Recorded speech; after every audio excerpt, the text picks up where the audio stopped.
may have noticed, Sorry. you may have noticed I am not in attendance. About a week or so ago, I tested positive for COVID. And although I think I'm pretty much over it, I don't think that you want to take the chance with me. So I'm here by Zoom.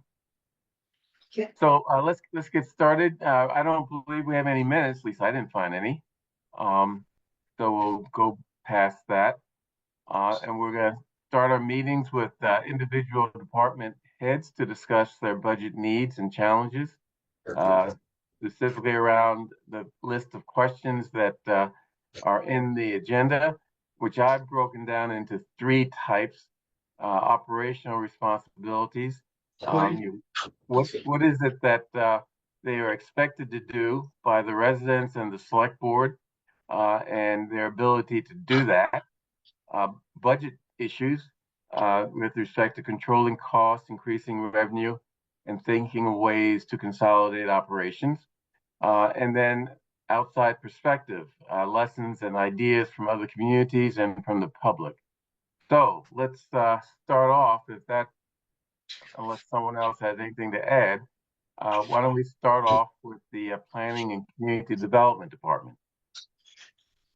Can I just interrupt for a minute? Sure. Without pitch? I came to say I can't stay. And I apologize, and I'm gonna have to leave you in the next minute or so, but I wanted you to know that I'm obviously interested, but I just can't make this meeting. Okay. We'll get you the recording in here. Okay, that's great. Okay, so I'm gonna leave now. That happens. Thank you. Okay. Okay. Oh, and by the way, the library, which we put off last meeting, will probably be at the presenting at the next meeting. So I see Kara is here.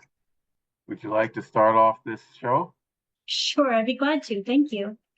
For those that don't know me, my name is Kara Bruton, and I'm the Director of Planning and Community Development. And I will jump in some slides.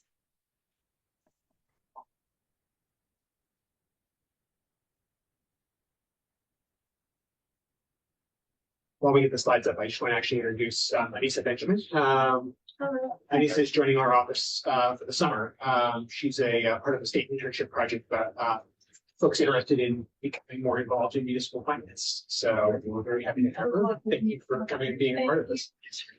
And this is her first day, so we're throwing her in the deep end. You should spend a week in every division. So this week is budget. We're going to tell everybody. So, Chaz, can you tell me your name again? Sorry, Anissa Benjamin. Okay, we ready? Yep. By the way, one of the problems with being on Zoom is you get a lot of feedback and other audio problems. So bear with me if I have to ask someone to repeat something. Okay, so I thought I'd start off with just some photos of, I'm sorry. Hold on just a second. Thank you. Thought I'd start off with some photos, just giving a snapshot of what the planning department does. On the left is a pop-up retail that's been going on for a couple of years, funded by federal ARPA funding in the St. Mary's area. In the middle there, you see a girl looking at public art that's right down there in the village, that was done by some of our economic development folks. In the bottom right, we have our team out at Brookline Day listening and getting ideas for the next comprehensive plan. And on the top right is a construction photo of 108 Center Street, Hebrew Senior Life, which just had the ribbon cutting last week, which is very exciting. And on the top right, that's not only funding that's passed through federal and local funding, but also staff time. We do environmental permitting for the Housing Authority as that project is going, have upstart money and studies that help them with projects like that at the beginning. So our mission is to be responsible for positively affecting people that are here today, as well as those that could be here in the future. And at the local level, we work to have an impact on community well-being, the region's housing crisis, the nation's systemic racial inequities, and the global climate emergency. This is a very wonky slide that some people like, some people don't. Just to put it out there. Conceptually, it's really helpful when some of our policy projects meet multiple objectives, not just one. So, for example, working with the Brookline Housing Authority on the Walnut High redevelopment, that certainly addresses some of the racial equity issues at a local level. It's very much a housing project. They are leaders in climate, in energy efficiency and getting off fossil fuels. And they're partnering with us in the parks and trying to make a better connection to a local park. So that's just one example of how any one of these projects might touch multiple objectives. Another conceptual slide, that our top priorities where we can shift time around are based on what's efficient and what's most likely going to be effective for the community, kind of divided by the resource sink that it takes to do it. And then on the y-axis here, you see documented community support. So again, things like Walnut High, it's a fairly low staff effort, high impact, very much supported by the community. Things like broadly expanding accessory dwelling units everywhere in town, that would take a lot of staff impact. It's probably not very effective in creating housing, and it's the least supported by the community. So just to give you a sense of how. Well, you take a question here. On these last two, how did you develop the scoring to produce the graph? This is conceptual. This is just, Okay, think of this as relevant. it looked very objective. It does. Okay. It's more objective than, notice there's no It's numbers. subject. There's no numbers here. Well, the prior one had a lot of numbers. It did, and I decided to take them out. I think this is just a conceptual slide to say, comparing one to another. If one of the 5 select board members calls me on a Monday and says, I'd like you to do X, I might take this out as a reference and say, okay, let's look at the priorities here. Thank you. Yeah. So our core services, and this is what you all would most likely experience as residents of the town, taxpayers, comes down to really kind of 4 buckets. One is housing. We have a staff person who almost her entire job is to enforce existing affordability restrictions. This is something that a lot of Brookline residents don't know that we do. We do what's called lotteries when an affordable condo or smaller projects comes up for resale. We make sure that that's fairly advertised and that the process for that works. But we also do monitoring every year on people that are living in affordable units, and make sure that they're not, haven't been transitioned to someone's niece if that family's gone down to Florida, for example. So we make sure that people are actually living in those units that are supposed to be. Along with housing, the Affordable Housing Trust and also the Community Preservation Act are big pools in our pocket for that local funding match to help some of these developments and capital maintenance happen for the about 2,000 affordable units in town. We also assist with housing development, like I was talking about earlier. The second kind of tier here is probably the most public facing from what an average resident would see. So this is special permits, demolition permits, permits in historic districts.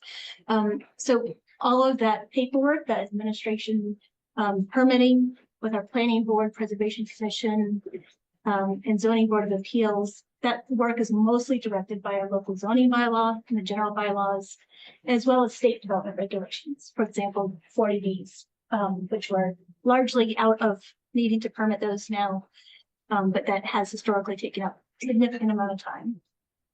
The third column here is non-residential tax base. So I imagine you all will be interested in talking about commercial tax growth and how we do that. How can we support that better?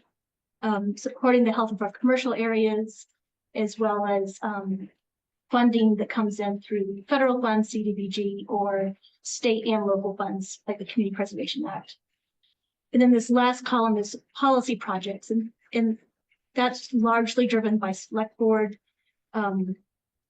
priorities in a given year. And of course, there's communication back and forth, as well as resolutions that come out of town meeting. And there are various land use boards that make recommendations. So that's Housing Advisory Board, Economic Development Advisory Board, Small Business Committee, and on missing many Preservation Commission. So right now, the big policy project that we have going on is we're updating the town's comprehensive plan, which will drive how the town uses property, both public and private, for the next 20 years. Accessory dwelling units was a big push. We're hopefully, wrapping that work up in order to meet a state new regulation.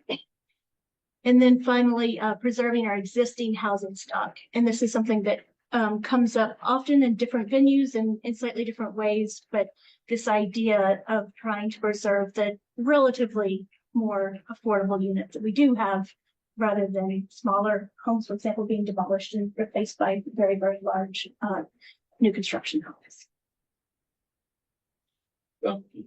Yes. Maybe I missed it, to clarify that one again. So that's the last one was to preserve existing houses so that they don't get redeveloped into bigger More expensive. boxes. Yeah. Yeah. Okay. Karen, Yes. on the non-residential tax base, I don't know if you have a slide later on, perhaps, so it's a full question, about what we currently get as a percentage of our total tax levy from the commercial base, and perhaps what we think might be a reasonable assessment of what the possibility of getting more there, and what that number might be. I do not have that slide. This is something I'm looking at Cliff because it's something we talked about 10 years ago, wanting to do this with the Economic Development Advisory Board. But I'd love to have additional conversation with you all and setting a goal there. That would very much help us. I mean, there is some historical information that we probably talk about,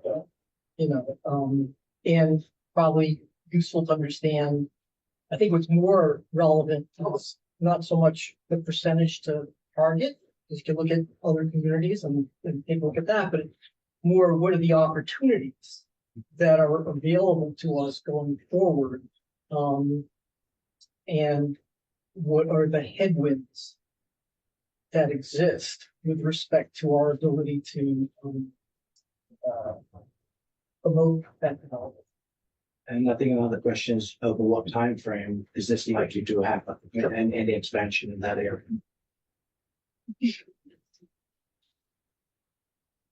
So this is a chart of the department's organization.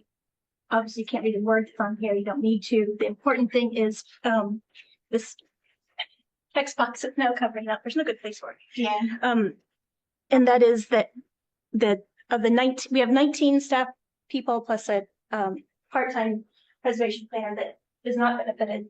But the blocks that you see that are that light pink or partially shaded light pink, those are positions that are funded through community development block grant funds, the federal funds. These are the same federal funds that were zeroed out last week in the national budget. So we have funding in place through June of next year, 2026. And then after that, the budget is $0. Can you tell us, because it's hard to read, what those people do that might disappear? Yeah. So I'll start with Linda Hickey, housing planner. She's the one that I was saying mostly does enforcement of our affordable housing restrictions that are there and ongoing. She also does help incoming calls, even though the office is kind of shifting probably to the health department, incoming calls, assistance for people looking for housing or having housing issues with their landlord, referral services, that kind of thing. Our senior housing planner, Emily DeHogue, she is the primary administrative contact with the Housing Advisory Board. So she handles everything to do with the Housing Trust. And that's not only money going out, but that's also money coming in. So this last decade or so, we are seeing smaller and smaller number of units in each project, but each project takes the same amount of administrative time, whether it's 300 units or 1 units. And that includes collecting inclusionary zoning payments. So on the smaller end, instead of having an on-site affordable unit, developers are allowed to write the housing trust a check. So that work is happening. And then she is also assisting the Housing Advisory Board on policy issues ranging from accessory dwelling units. This coming season, we'll be talking a lot about that, as well as projects like the Babcock Street parking lot, which people have wanted to look at for affordable housing, that kind of thing. Jake Collins is a community planner. That planner position is probably one that we have interest for you all to look at history of. That position used to be a part-time position. And there was this is going back to maybe 15 years ago. That position, the department did try to cut, and then it came back after a lot of negotiation and conversations and decisions made outside of the town to be a full-time position. So that's what very much a support role. Right now, Jake is probably spending 75% of his time on the comprehensive plan.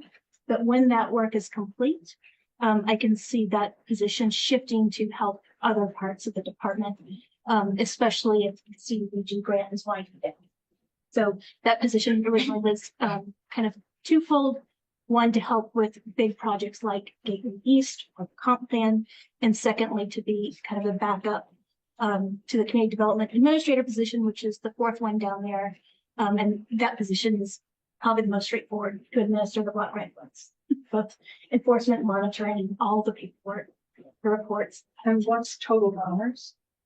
The total dollars for those 4 positions? I do Funding we're losing? have that. I think, well, If it's gonna come up, you come. yeah, I think it'll come up. What I can tell you is that townwide, and this is, so it's not just about staff, right? Townwide, we're losing $1.3 million. That is the total CDBG outreach. So that helps, fund housing both directly and indirectly, like we were just talking about with staff. It helps with programs like Steps to Success, programs for housing authority teenagers, but also people that are seniors and trying to get knowledge of financial literacy or even English as a second language services, and supporting each other doing that.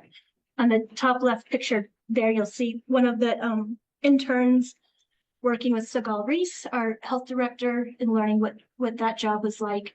It helps fund the senior center van. It is a big funder of the food pantry. So these are, a range of very critical, urgent needs to more ongoing kind of lifetime changing support. So you would say, Kara, those are all need to haves also, if the block grant is to go away or is going away. Well, I think that's a question that's important. I don't know where to put this. Sorry. I guess it's a question that's for the community. And luckily we have, 11 months to figure that out, right? I am not claiming that all of those things are need to haves. I think that those are conversations we want to have. The senior center, what other funding sources could we do? So for example, even with our own staff, I think over time, there is room to absorb and combine. We probably could figure out a way to tuck in a little bit if we needed to. There's also other sources like the Community Preservation Act. Many communities fund a housing planner with administrative funding. So that's another option. So this is, I think, why we're having this committee is to talk about all of these different options. So Can I just one other clarification? Yeah. The various programs that you mentioned, Steps to Success, financial literacy, these are actually CDBG grants that are requested and funded annually. Yeah. Yeah. So it's coming out of that 1.3. And the staffing costs are in part or in whole also. It's part of the one. Yeah, but is it 100% on the staffing side for those positions? Is that was the color coding you That were was trying to tell? yeah. Okay, got Yeah. it. Thank you. So from my point of view, the top 3 need to haves to serve Brookline well is number one, a stable, very talented team that we have in place. In the last couple of years, most of our planners have become certified with the Planning Institute for the country.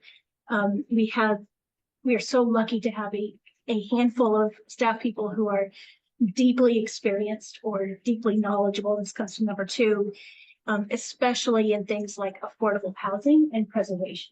So we have a lot of very smart people that can come from right out of college and hit the ground running, and that's great. There are many things that are complex that many people know, like zoning, so we'll be okay. But then there's a couple things like affordable housing finance and preservation that we, in grant administration as well, that we really want to make sure that we have at least someone in the department with that deep knowledge. And then third here, it might be kind of new to this conversation, but I would love to have, it'd be so stabilizing to have consistent funding for consultants for the department year to year. So right now what happens is, we might identify a project with the select board. Melissa, I don't know why I didn't see that the July 4th email already. But, Jess is on vacation. so about July 4th, the town administrator's office says, okay, great. Now start thinking about the budget for, that will start 12 months from now. So this is the time when we start having conversations about what operating budget or capital budget might look like, especially in the capital side in the summer. And that consulting funding in the past has been very much dependent on which projects were kind of in the forecast. But what we've seen over time is that projects like the Fisher Hill work will get delayed, where the committee's going and they're doing their work, but they are not ready to hire a consultant yet, which means that the funding that we had set aside for fiscal 25 that just ended goes poof and goes away. Now Fisher Hill folks will be ready for a consultant come November, and guess what? We have no funding. So that means now we're scrambling, we're trying to get a grant, but that consistency without 150,000 would be very much help us just keep the lights on. So those are fixed functions that they give these consultants. No, All project based. Project based, and it ranges wildly. It could be housing, it could be someone that knows development. That's a development consultant. RKG right now, for example, is doing several things related to the fiscal impact for the town. It could also be a preservation consultant for design standards. It could be. So it's expertise that's external to what we have in the town already. Yes. So the 150, the amount that you just had that went poof because they weren't ready for it, does that go back into the general fund, become part of the roll forward? Okay. Yeah, it does. So it's potentially might be there. It potentially might be there. Fighting for its life among other potentially. Yes. Niches. And I do realize relative to the town-wide budget, it's a fairly small amount. On the other hand, it's if you look at what we've actually spent year to year, it's reasonable why when you look at the actual spent and it's only 70 or 80,000 a year, why would you budget for more than that, right? But it's kind of those lumpy projects that might come along and surprise. This is the reason why I'm making that ask. Okay, so our department budget is 1.6 million, and that includes the offset of CDBG funds, which this is a good time for me to look that up. I'll come back to that in just a second. I think it's 1,000, even for what's on. Sorry. Yeah, here.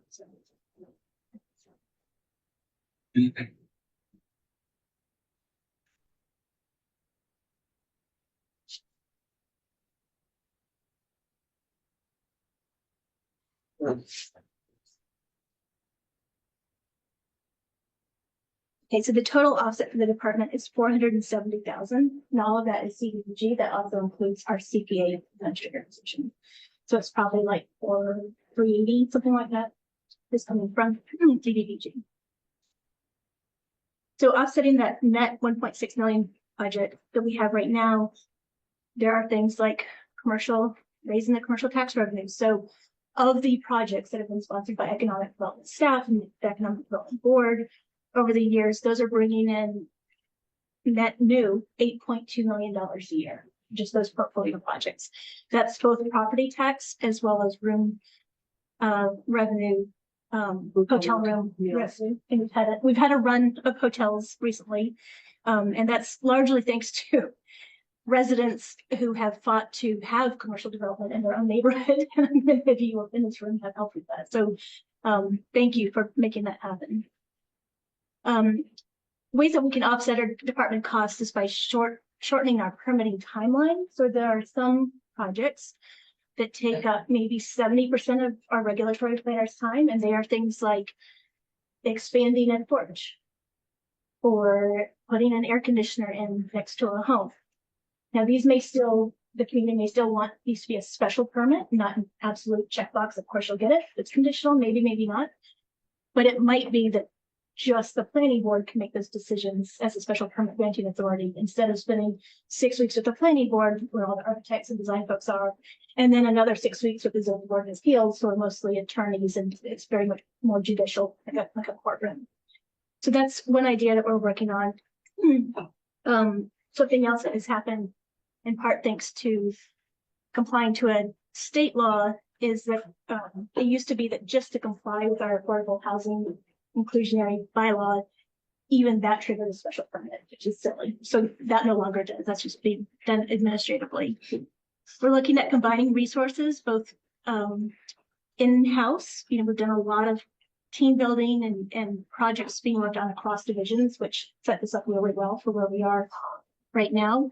But we also have existing partnerships with adjacent communities that have used pieces of that federal funding. And that means that we have started to have conversations with them about continuing that partnership in new ways. So whether it's perhaps enforcement of affordable housing restrictions, continuing with some pieces of grant administration, things like that are things that we might be able to regionalize as the CDBG funding at least goes away for a couple of years. It might come back as something else. We're probably going to need grant administration for state grants anyways, and we want to be ready if federal grants come back in a couple of years. But I think there's ways that we can buckle down a little bit in the short term. Does each department do its own grant administration? I believe that's true. Yes, right now, yes.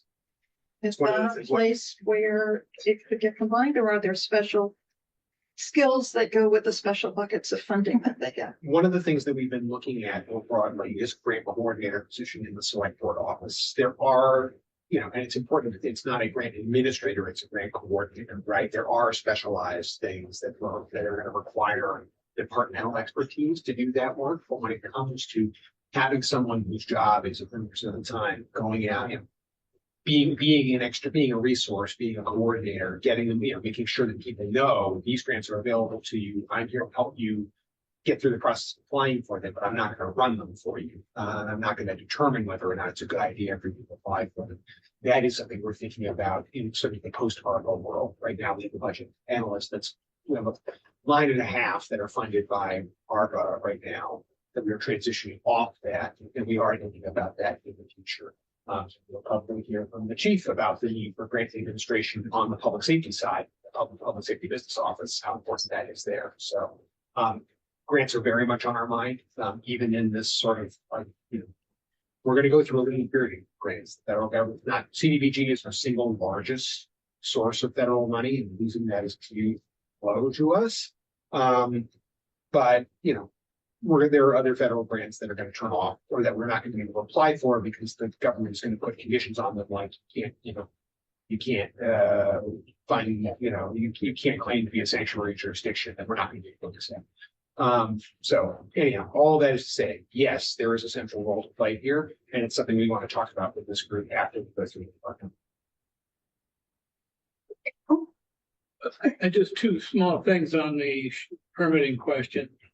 One is the ADU issue, and presumably there's going to be an uptick.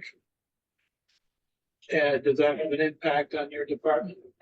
We'll see. The building department is starting to see a couple brave souls enter the ADU market. And there are certainly regional companies that have been ready to go and are already entering the 128 belt with prefab ADUs. Yeah. Going full gun. I think it'll be a slower trickle here in Brookline. I think legalizing some of the units that have been around for a while. We have many homes that over the last 10 years have created additional livable space, but not a kitchen. But clearly a space where a kitchen could be put in. So I think we're going to see a lot of kind of existing space getting legalized. A related question is that many other municipalities have a different model between the planning board's role and the ZBA role. For example, special permit for a use would only go to the ZBA in those communities. It would never go to the planning board. Is that an active conversation? And it presumably has an impact on our bylaws. It may be a little more complicated, but it would be a potentially very significant shift in the time burden Yeah, for certain. and that's a good pair. I hadn't thought of that. That's a good parent, right? Like, what do the architects need to say if a building's changing its use inside? Exactly. What? Yeah. Okay. And then finally, updating our local permitting fees. We haven't done this in a while. The building department and we will be doing this together in front of the select board. Just making sure that we're not asking taxpayers to subsidize the permitting cost that actually takes for things like preservation and special permits. So in the materials, I believe you all had asked what additional services are being requested by the public.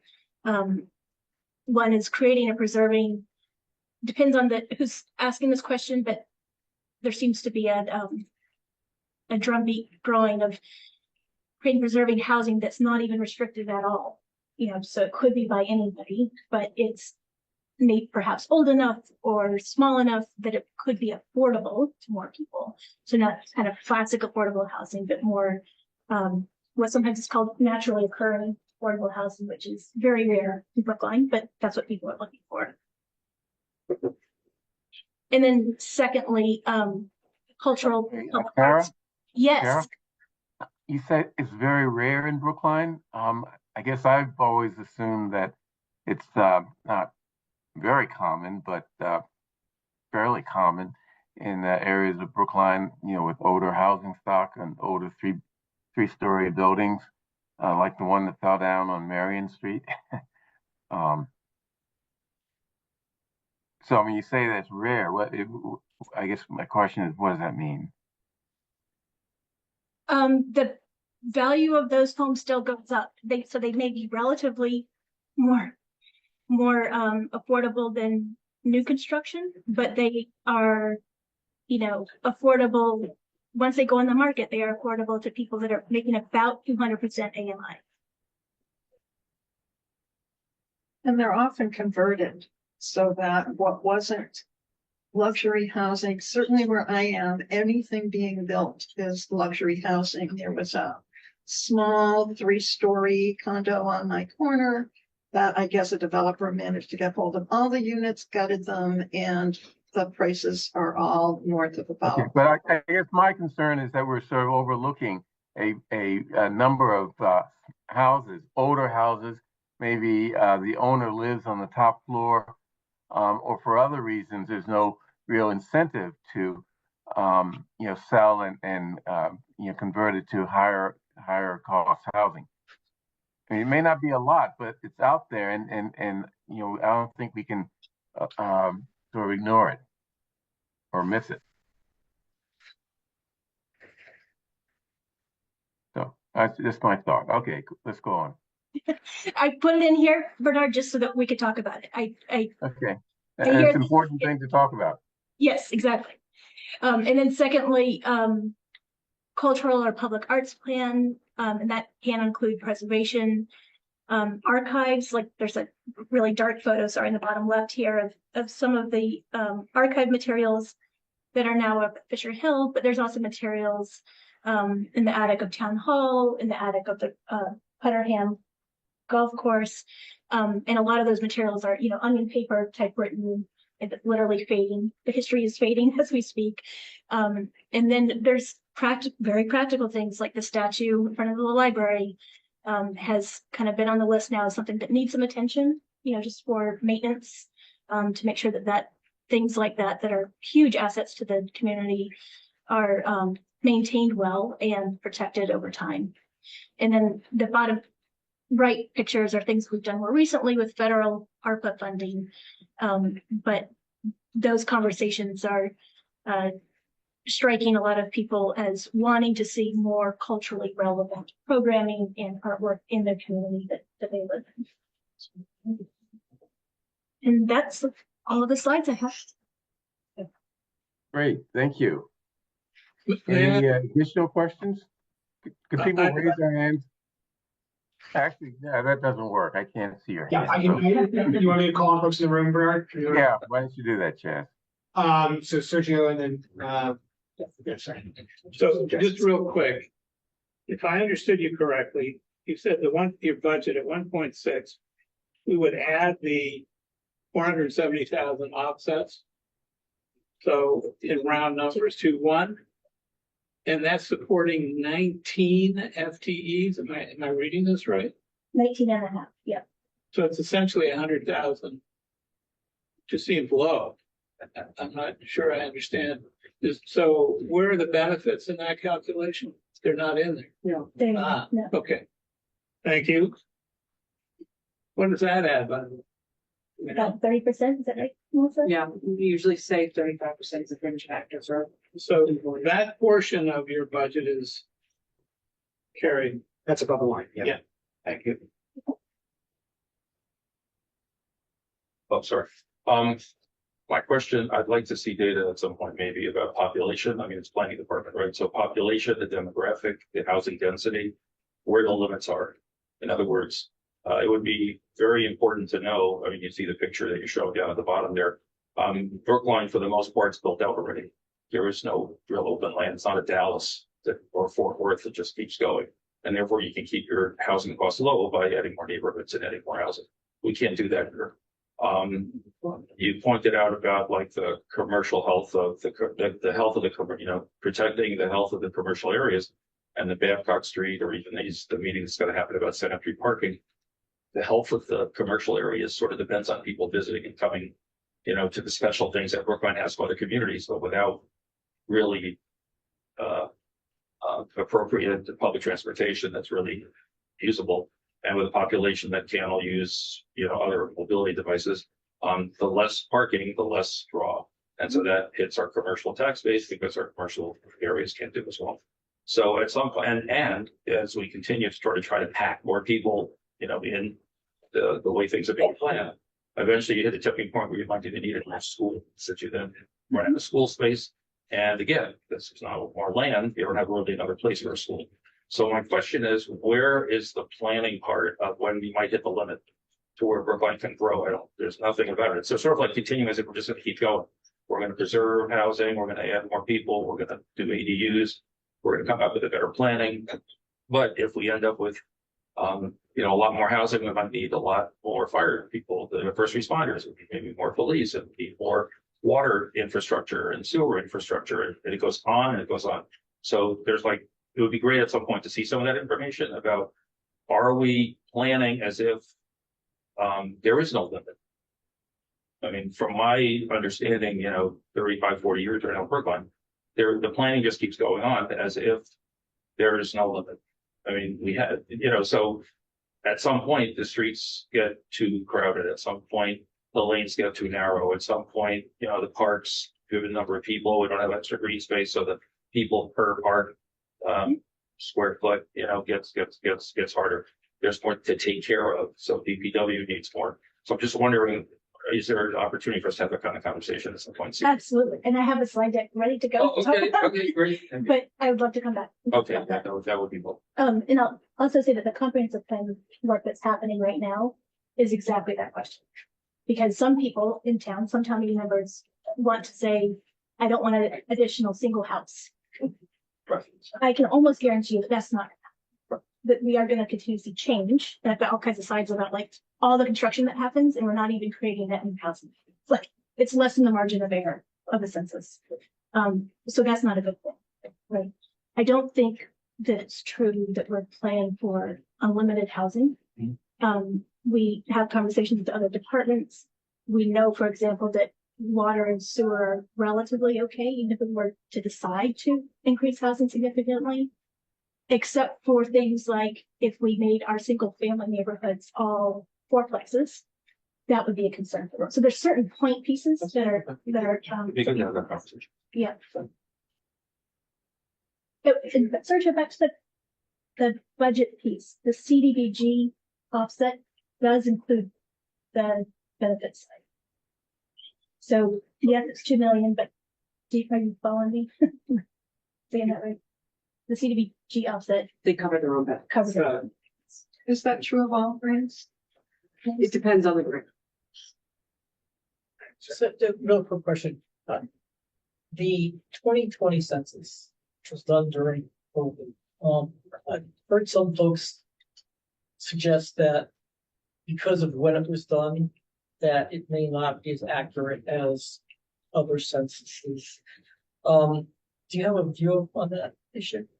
I do. I can send you all the report that the census agency has even said about itself in overcounting Massachusetts in the 2020 census by about 3%. That doesn't seem like a really high number, but compared to other decennial censuses, it's like off the charts. it's Kara, really did you say overcounting? yes. That's bad news. Yes. So I can send some information on that for the purposes of a comprehensive plan. Because these discussions have come up with people that really know data. The steering committee decided to not use the 2020 census data when thinking about projecting. Because if you think of a blip of 3% right at the end and then continue that blip for another 20 years, it looks like we are going to explode. But if you ignore that 2020 census data and look at our pretty flat growth, like less than the margin of error anyways, that's where the steering committee, along with the consultants, have decided to assume that would be if we did nothing, we would continue at this pace. But there's no way of knowing for Brookline itself whether or not that 3% was applied to us or just. That's right. What we do know is that comparing the 2010 housing units and the 2020 housing units, that the building permits did not exist for that to happen. It was way too high. So I can at least pay. Fair enough. Thank you. But don't we have ACS data that's better and current? It is better. It's on a 5-year look back trend, and it's also about 2 years. So we have now we have 2023 American Community Survey data, but that's an average of 2018 to 2023. We were to ask, what's the best guess for today? Do we have a number? 63, 61, 65? I don't make money doing that. and remember, the 2023 data includes the 2020 blip. Yeah. Right. So it's far better. Yeah. But even now, the census, factoring that in over the last several years at the national level, the current estimates for Brookline is that we have been flat, if not losing some population. So since 2020. So 60. Probably around 60. That's a good guess. But again, I wouldn't go to Vegas with that. I hear you. Yeah. If I'm presenting at a conference, I say Brookline's the community of about 60,000 because it's a round number. Plus or minus 3. Plus or minus. And I think this is this is one of those things that's so crucial to have these conversations about, which is about perception versus what we know in the data, right? I think there is, because people see construction and people see change and people see particularly, the loss of existing housing stock, which is troubling, and preservation issues, they say we must be growing and we must be taxing our resources, when in fact what we're doing is treading water.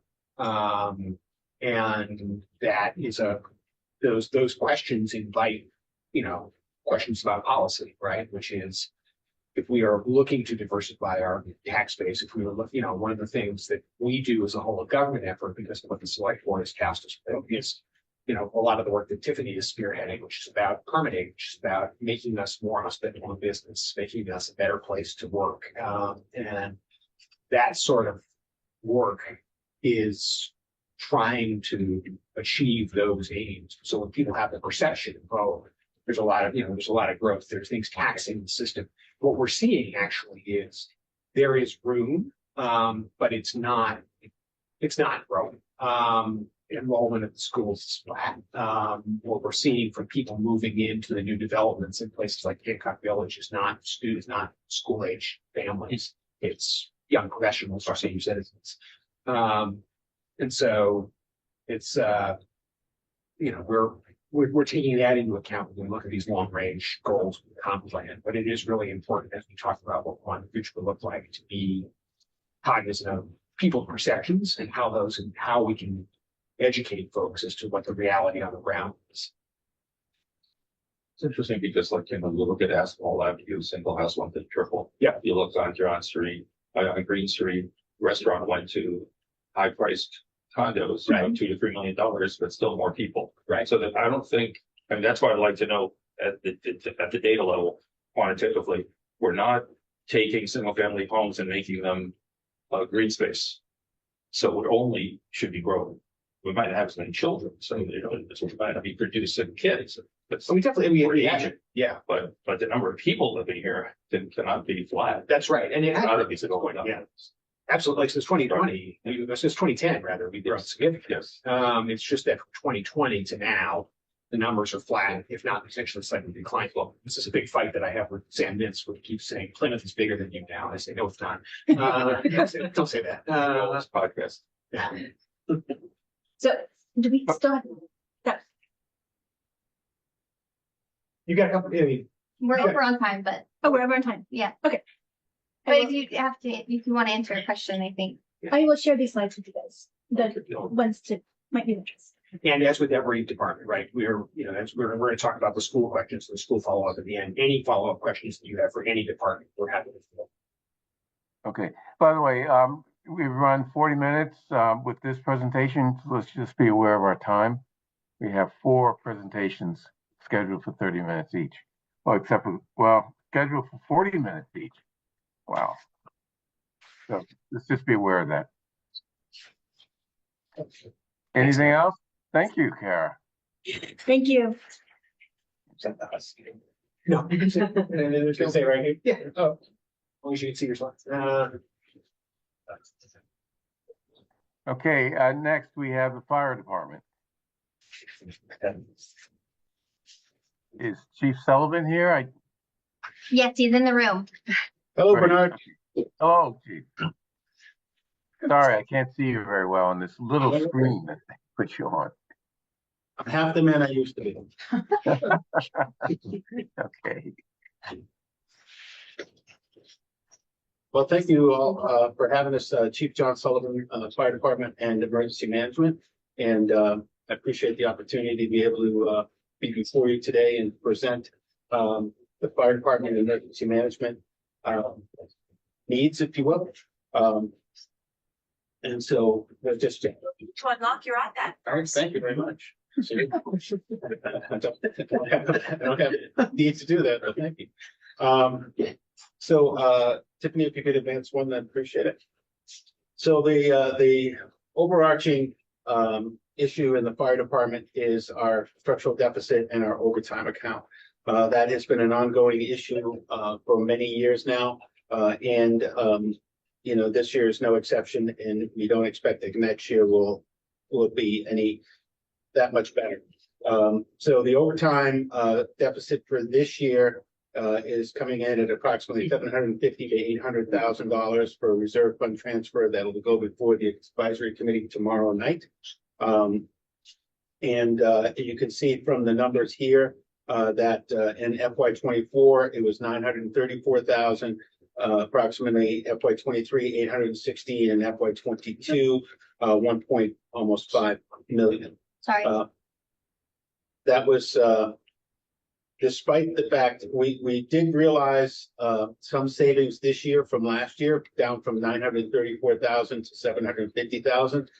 There was an effort made at the budget level to add $300,000 to our budget in FY25. And the idea, and I'll get into this a little more later, was to add another $300,000 this year and another $300,000 next year. But the budget just didn't support it this year. But you can see in essence, adding $350,000 realized us a little bit around $130,000 change, or $230,000 change. I say it's probably going to come in at around $800,000. The numbers haven't settled in on the last budget, on the last payroll, but that was the estimate from Charlie as of about a week ago. Charlie is on, so he can update me if that's correct. But so we saw about $150,000 to $200,000 return, if you will, on the $300,000 that we added. And so if you did that number out, we were hoping to get to another 900,000 over the course of 3 years, which would probably realize us somewhere in the vicinity of maybe 650 in actual savings. That realization is because of the additional costs that we are realizing in our contracts. So that's where those numbers came from. If you look at the chart on the bottom, you can see that in fiscal 21, 2, and 3, the overtime budget did not change. And so even though we had contractual obligations that added money to the cost, our overtime line item did not change. It went up slightly in 2024, and then there was the $300,000 increase in 2025, FY25.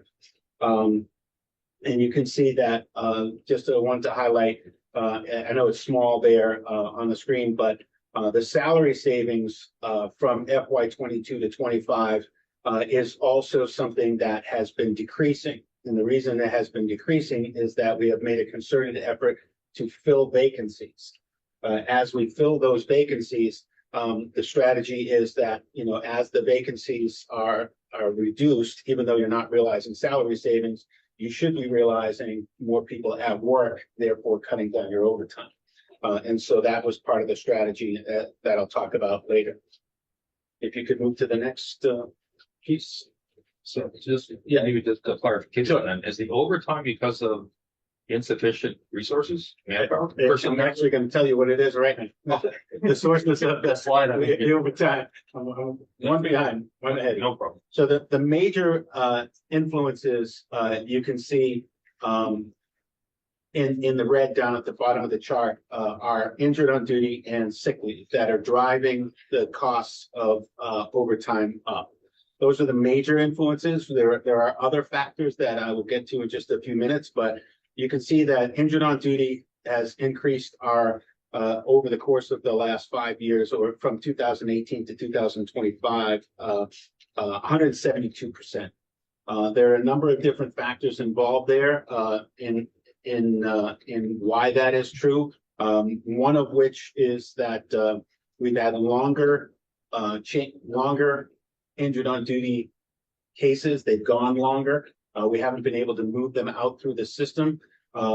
It's a bunch of different factors, including changes in the Human Resources Department, but also the fact that we don't have a lot of leverage over an individual's doctor to push the treatment plan forward. And so we have taken steps to be more aggressive with scheduling MRIs and scheduling, getting the diagnostic testing done sooner. But if firefighter X decides that, he has a shoulder injury and the doctor says, well, conservatively, we want to treat you with physical therapy for 6 months, and they have the right to say yes. And we can't force them to go to surgery right away. So they go through 6 months of physical therapy. That doesn't work. In fact, sometimes physical therapy actually exacerbates the problem. And then we end up, okay, I'm going to order an MRI. It takes another 3 weeks or a month to get an MRI, and then the conclusion's back, and then we get a consult with the surgeon. Now you're scheduling surgery out, and now you're 3 months out from the last PT session. Now you're 9 months into it. They finally get the surgery. The surgery then occurs, and then you have, depending on the injury, they have a whole matrix in HR as to how long a normal recovery is from specific injuries. But let's just stick with the shoulder, which is one of the ones that is longer than any. It's 9 months to a year recovery from shoulder surgery. So now you're 2 years out from the original injury, and there's still no guarantee that person's going to come back. And so those are kind of some of the things that are driving those things up. Cancer presumption legislation, as you can see, came in, I believe it was in 2018. There are 3 types of presumptive retirements for police and fire. There's heart, lung, and cancer. Those are for the retirement board. Only one of the 3 has been extended to injured on duty, and that is the cancer presumption. And that only happened back in 2017, 18. I don't remember exactly what year it was. I think it was 18, but it's on another slide. But what that does now is it says that any firefighter who is diagnosed with cancer related is presumed to have gotten it on the job and therefore is covered under injured on duty status instead of what was previously a sick leave status. And there's some nuances to that. The way that those bills get paid is a little different than what you might think.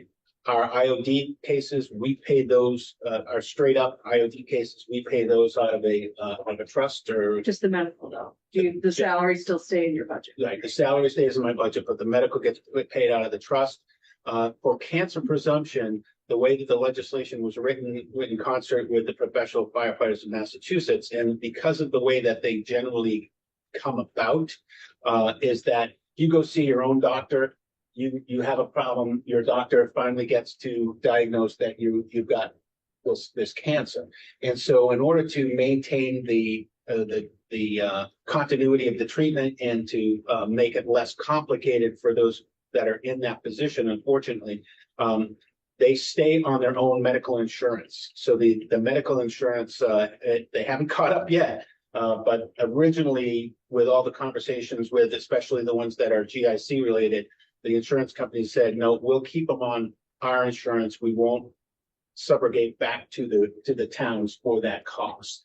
So right now, we are not bearing the cost for the treatment plans for the cancer presumptions. That may change in the future as more and more have come forward, and the insurance companies might go, yeah, we're not going to do that anymore. So that's just something to keep in mind for the future. But for right now, we've been averaging over the course of the last 4 or 5 years, three of those cancer presumptions per year, lasting, as I say here, up to 1 to 2 years for treatment and or moving out on retirement.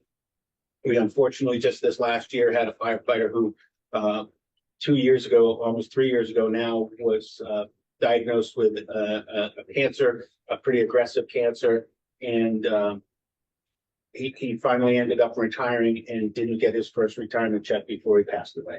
So these are very serious cases. In some cases, some of them are skin cancer cases where you could go and get treatment, moles or whatever treatment regimen, and then you're back in a matter of months, or weeks or months. The way that the cancer presumption legislation is written for the fire service anyway, and I'm not exactly sure if it's the same in the police side, but it is very broad. So when the unions look at the models for cancer presumptions across the country, Massachusetts is one that they very much want to emulate, because the cancer presumption is written as a systems coverage. So the way that the legislation is written, it says, cancers of the endocrine system, cancers of the lymphatic system, cancers of the circulatory system. And it's not specific to this type of cancer or that type of cancer or that type of cancer. So it's very broad in what it covers. There are literally very few cancers that don't get covered under this presumption. And so, and the burden to prove that it is not a coverable falls back to the town. And so anybody that gets cancer, unfortunately, is likely to be covered. There are a few exceptions, and that that does happen, but not as frequently as we would like. I would say it's like, but not as frequently as you might imagine, I guess. Sick leave, the next category is up 93.2%. That is dramatically pushed through the increase in the use of the Family and Medical Leave Act, or FMLA. We can see that the trends for just general usage of sick leave is not dramatically different than it was just 5 or 6 years ago. But individuals are taking the advantage of the FMLA federal legislation for their own personal individual medical issues and for family members. And we're averaging 7 to 8 cases ongoing. It's a 12-month renewable cycle. And those constitute about 1 to 3 tours a month for each of those individuals. And then the town lost an arbitration case with our local on parental leave back in 2021 or 22, I believe. Which now allows our firefighters to take 12 weeks of parental leave. So it's not just the female firefighters who are getting maternity leave, but the male members that are having children are utilizing their benefit for parental leave. Our average for the last 3 years that's happened, 4 years now, has been about 4 to 5 cases a year, averaging 12 weeks of time off. So those are what's driving the numbers of sick leave up that you see there. You can see, from 2018 on this chart, we were 502, 568, up to 917 and 970, down a little bit from last year to this year, but still increased. Does this compare pretty evenly with surrounding communities? Yes, yeah, it does. By fire departments. We are one of the few that has settled or we had the arbitration case, but there are some communities that are extending the parental leave and allowing for that 12 weeks. Others are not. So it is a trend towards doing that. Just the way that society is now. It's just that we're encouraging those parental bonds, and that's just the new normal. That's the way it is. Well, again, overall, even the injured on leave, the 170%. Oh yeah, 5 years. no, That's where you talk to other chiefs. Do you see the same Yeah. behavior? I go to Metro Boston Chief Association, which is 38 communities around Metro Boston, and everybody has the same issue. So the same overtime kind of stress on other. Yes, and I'll tell you that in just a minute. If I may, a related question, which is in talking with your fellow chiefs, are they using the same shift work model that we have? In general, it is a 24-hour shift. Yes, there are very, very few people that are using a different total number of hours, but the way that the shifts work varies. We are a 1 on 3 off, 1 on 3 off, so it's a very simple. It's a very simple schedule. We have 4 shifts, 1, 2, 3, 4, 1, 2, 3, 4, 1, 2, 3, 4. It just keeps going. There are some models where it's 1 day on, 1 day off, 1 day on, 4 days off, 1 day on, 1 day. It doesn't seem to make any difference in terms of the utilization. But the point then would be to remind us all that our firefighters will work at 24. Correct. They will then have 3 days off. Right. And then work at 24 again. Right. So it's 2 days out of every 8 days that you're working at 24. So it averages about 8 shifts a month. Total. Okay, thank you. Yep. So under the conclusions, our line item, overtime line item was stagnant for many years. And I already told you we added 300,000 in 2025. The things that have driven that, I talked to you about the bottom 2 bullets already, but one of the ones that we go back and we've looked at as a big driver was that back in 2017, there was a contractual obligation where we agreed to allow 5 to 6 guaranteed vacancies per day for personal days and vacation days. That was a big driver that never got introduced into the funding, if you will, of overtime, and has been part of the analysis of why it seems as if that the overtime budget has been so out of whack for the last 5 years compared to what has been budgeted. So I'll just give you a very quick, and many of you have already heard this presentation. It's not here, but I'll just start it from the beginning. So at full complement of 154 firefighters, uniformed fire personnel, we have three people who are assigned to the training division. We have 4 people who are assigned to the Fire Prevention Bureau, the chief of operations, and myself in the office. So that's 9 folks out of the 154. So you got a 150, 145 other folks. If there's no attrition, which I said, one of the things that we were working on very hard is to keep attrition low.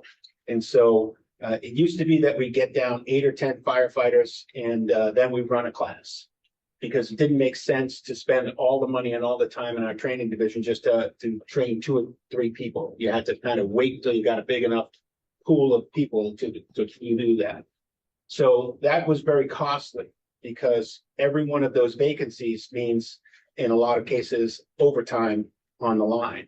So let's just start from the fact that for every shift, if I was full with 154 people, there would be no vacancies.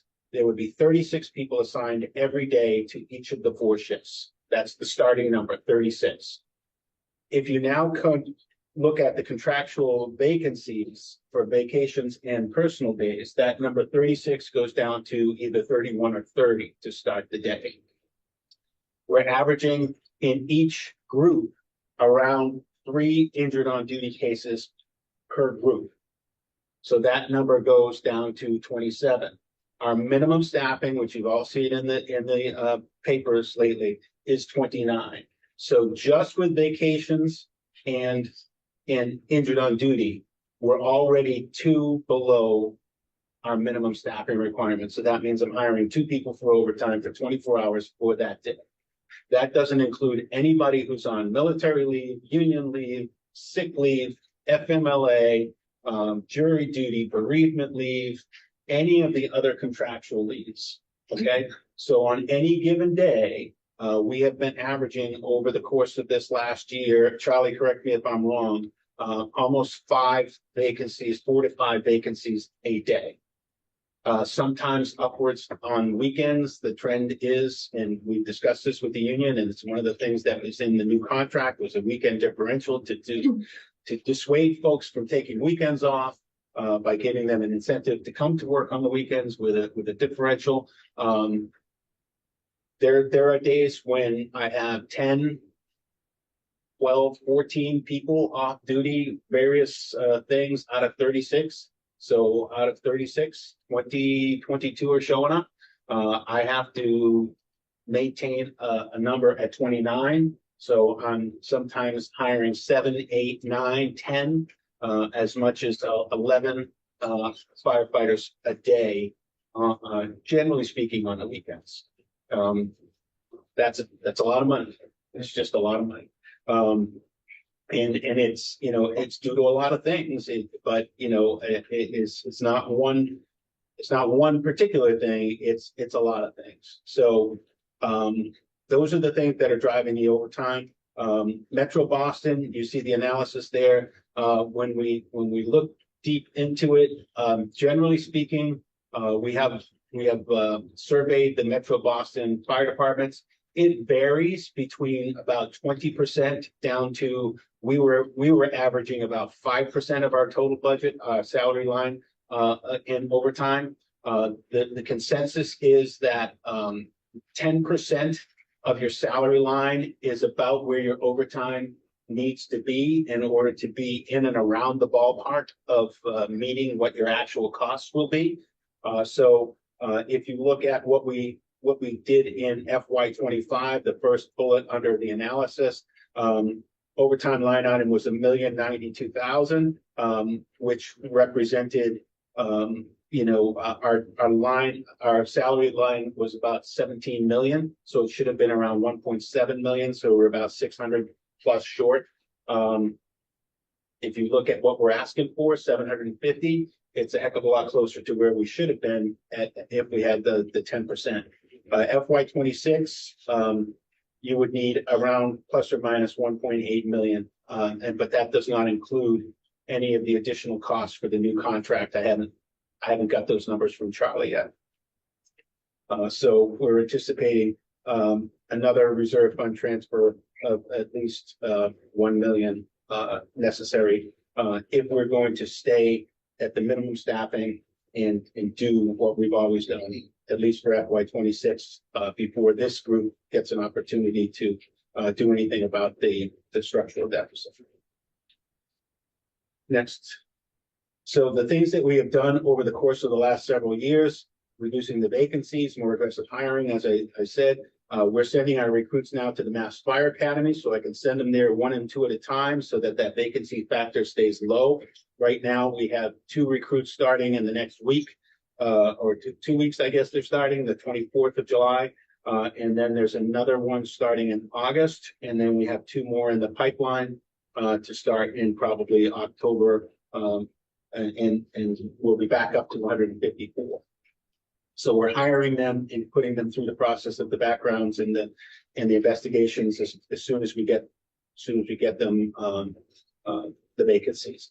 IOD, there's been an increased commitment to effecting faster diagnosis and treatment programs, as I said, more timely initiation of member retirement options, and negotiated a more effective modified duty assignment.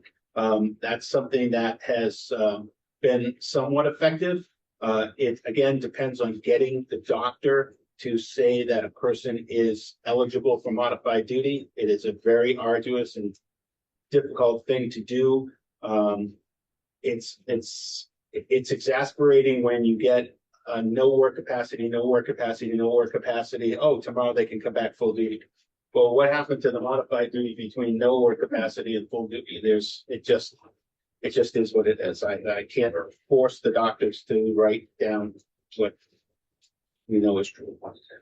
Sick leave, negotiated more stringent sick leave policies around doctor certificates and the timeliness of doctor certificates. The deputy chiefs have always been under the union contract, but they weren't involved in all of the nuances of the contract, including the vacations. And we negotiated in the last contract that the deputy chiefs get added to that 5 to 6 count per day. They used to be extraneous to that 5 to 6 count. So on any given day, the number could be 7. When a deputy decided they were going to take vacation, they would just take it, and it wasn't accounted for anywhere. They were just allowed to take it whenever they wanted to.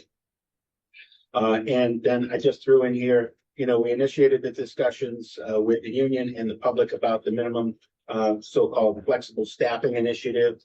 I'm happy to answer questions about that, but it is what it is. And that is the overtime.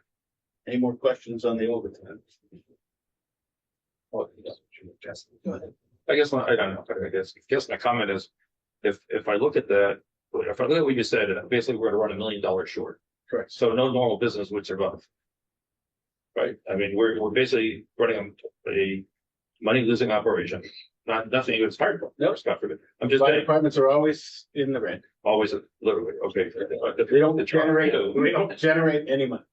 Really. No, what I'm saying is, so any business that was trying to provide services that ran $1 million red every year would go out of business. Correct. So the only reason fire departments exist financially stable is because the town or somewhere there's some fund that's pumping money in to keep it going. Is that a reasonable assessment? That is accurate. Has the reserve fund been pumped up since? I remember back in my day, we didn't have this level of issue with overtime, but there's always the opportunity to have a super snow year. Yep. So just curious as to if there's a level of reserve fund if they both hit at the same time. So that's what we are going to be flagging with the advisory committees, that we have been fortunate the past couple of years that we haven't needed to draw on the reserve fund for snow, but in a bad snow year, this is not a sustainable way to fund it. Yeah. Half of it is. I will let Dick. Richard Benka has his hand up, by the way. Thank you. Thank you very much. How extensive, Chief, are the modified duty opportunities in the fire department? Generally speaking, we have two to three opportunities at any given time. Right now, I have 15 people on IOD and 0 people on modified duty because the doctors will not sign them off to be modified. So I've got opportunities. I just don't get the opportunity as often as we would hope. Okay. And thank you. And with regard to flexible staffing and the contract that's been negotiated, Are those contracts public at this point? Have they been released to the public? The new contract is not yet. It's not ratified by the union yet. Okay. That's it. It's available to this committee. We can get that document, Thank you. Thank you. And it'd be great to get the old one, ideally with a red line, but certainly just to compare old versus new. As is typical with these things, what happens is the parties agree to a memorandum of agreement, which is a document that talks about how the contract will be modified. And then inevitably, at some point down the line, there will be an integration of this into the contract. We're trying to be better about that. The fire contract is in better shape than the police contract was, and now both are, hopefully on the right track there. So we can get you the original agreement, but you have to realize that there will still be kind of layers that you're going to have to peel off in order to understand where the modifications are. Yeah, no, my recollection, thanks, Chaz. My recollection is that a number of the contracts have a base contract that might go back several bargaining sessions and then memoranda of agreement that modify that one or two page documents. So, but thank you. We have an updated contract as of the last agreement. So the one that we could provide you has all of the added stipulations over up until the last agreement, which expired in 2024. So the only thing you wouldn't see in the current contract is the new agreement, which Chaz has indicated you can get a copy of that for you to see.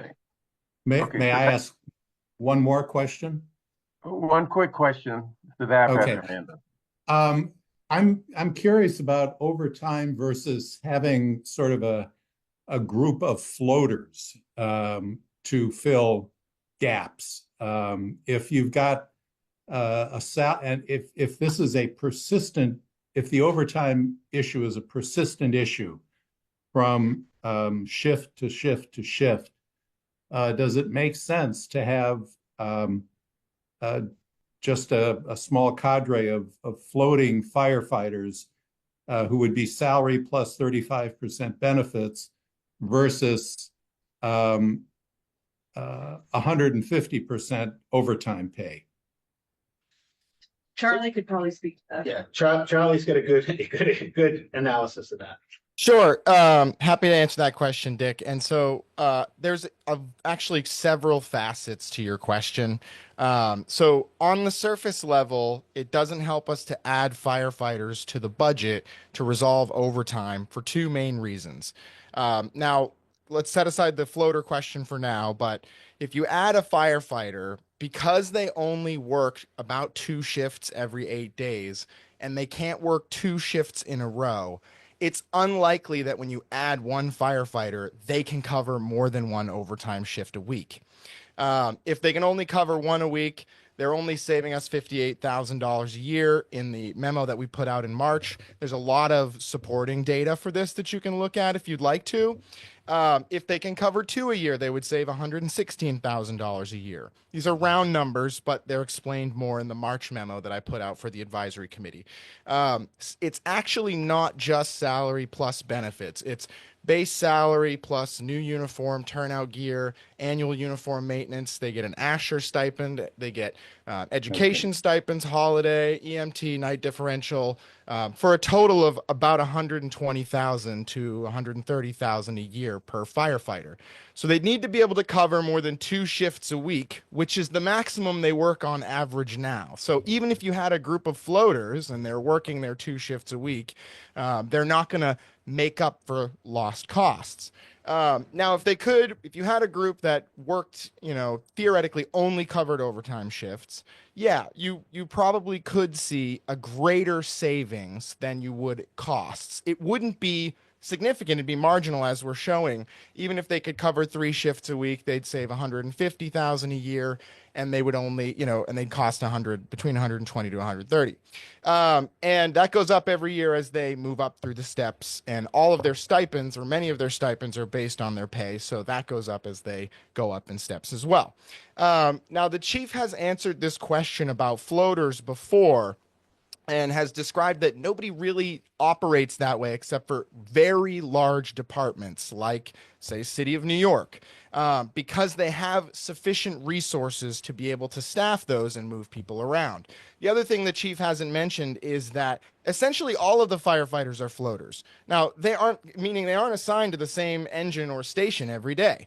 The chief moves the groups around and moves firefighters around as things change. Say if he has more vacancies, or if he has more on IOD, he shifts the groups around to try and sort of, as at best we can, manage those costs. But then the problem becomes that if you add firefighters to any of those groups or to the floater groups, they also take leave. And if they take the same average of 23 tours per year that firefighters are taking, that's costing the town between $17,000 and $23,000 a year on its own. So again, the numbers I quoted earlier, $150,000 that you might save if you could get 3 shifts a week covered, it sounds like between the base cost of a firefighter and their leave, you just break even. So for us in a small community, there isn't an incentive to having that floater group. One other solution, other than minimum staffing, that the chief has discussed is browning out or closing a company for a day. Meaning if 4 people, the number assigned to a truck, call out, then you could brown out that company instead of lowering the minimum staffing requirement on a daily basis. And in a way, that is the floating firefighter solution that you're talking about. In other words, the 4 firefighters that are on that truck that gets closed when there's enough leave are really your floaters. So I hope that answers your question and gives you some additional insights. The memo we put out for AC that's in their packet tomorrow contains a link to the leave memo we put out in March, so you can get a sense of the thread of the conversation and how we've looked at adding firefighters, and it's more costly than it saves us. The overtime is less expensive, and so it's really just a matter of whether the overtime budget is sufficient, whether we recognize the current leave levels as normal. And whether or not we fund that. So anyway, open to more. Fair enough. Happy to answer Okay. more questions. Right. Thank Thanks, you Rob. thank you very Sarah? much. Yeah, hi. Thanks, Chief Sullivan. Question for you. There's obviously a number of moving parts and a really, thoughtful list about how to control overtime costs. You also mentioned that other communities have a similar challenge. So I'm curious, do you have a feel for how impactful some of these cost control measures will be, sort of the viability of them? Again, I understand there are a lot of moving parts. There might be a lot of questions that are still unanswered, given the ongoing negotiations, but we want to get your sense for how material you think the impact will be, please. Sure. So I think if we look at really being more definitive and for lack of a better word, aggressive with regard to our IOD policies, which we've been a little bit more lenient than we necessarily have to be in terms of the legislation, and start moving folks through that system, and then out, if there's no chance of them coming back, then moving them into that involuntary disability retirement phase and just moving them off the books quicker. I think that's going to have a significant impact. I think the fact that we just started in this last year reducing the vacancies and making sure that our vacancy factor is very low has had an impact. We have some things on the record with our new contract, the weekend differential being one of them, as well as changes in the sick leave policy, which we are hopeful will have another impact. There's not a lot I can do with regard to the parental leave. We have a young workforce, and it's just the way things are nowadays. I'm a dinosaur, and when my 4 kids were born, I took 2 days, and then I said, "See you later, honey," and I left, and that was it. That's just not the way it works anymore, and with 2-income families and people working, that's just the way it works, and that's the new normal. For just what Charlie just was mentioning, this is this looks like, and I said this before the AC committee, I think 2 years ago now, this may just be the new normal with leave for us. And, you know, we have to look at that and then budget appropriately for that. Are our leave policies comparable to the ones Absolutely. surrounding? So, Yeah. yeah. Yeah. We look like everyone else. We look exactly like everyone else. Thank you. Oh, thank you. Okay, any other questions? Sir. Chief, did I hear a hand? Yeah, Oh, Sergeant. Chief, as we look at this question of injured on duty and sick leave and so forth, part of that must be generated by the work opportunities that the firefighters are addressing. It was reported in the past, and I'm now referring to the fact, it's going back to the mid-90s, when the overtime was already a concern. Right. Around 2000, we changed our dispatch system. There used to be separate fire, police, and ambulance. And it was collectively bargained, as I recall, a negotiated combined dispatch that was in essence an effort to triage what was needed for any given call. What I currently understand is that we dispatch an ambulance, fire vehicle, and a police vehicle to every call, whether it's an elderly person having trouble breathing, whether it's a fender bender, on the street, or whether it's a 2-3 alarm fire. Right? Does this make sense to you and to your colleague as a chief? It would strike me that sending $750,000 fire apparatus to a fender bender is an opportunity, perhaps not well considered, opportunity for injuries and damage to equipment and so forth. So I've been told, and I don't know if this is accurate, that out of 100 runs by a fire vehicle in Brooklyn, 2 are for a fire. Yeah, that's probably about right. 98, therefore, are all of these other. So as a broader question,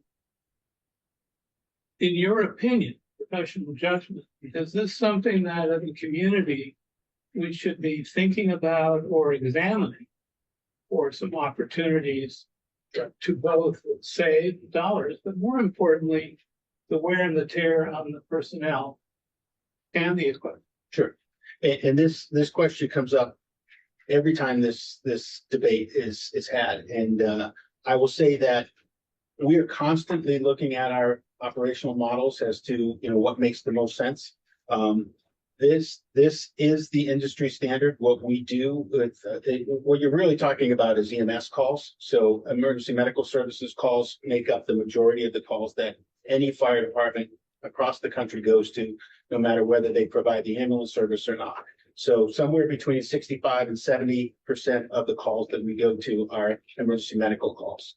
Right now, the town contracts with Coastal for 2 ambulances, 2 ALS ambulances, and 1 BLS ambulance that was just negotiated over the course of the last couple of contracts with them. So for the last, I guess, three years now, to have a BLS ambulance during the day. Tell us the distinction. So ALS, one is advanced life support, so they can do more advanced medical care, and a BLS is basic life support. So that's an EMT versus a paramedic.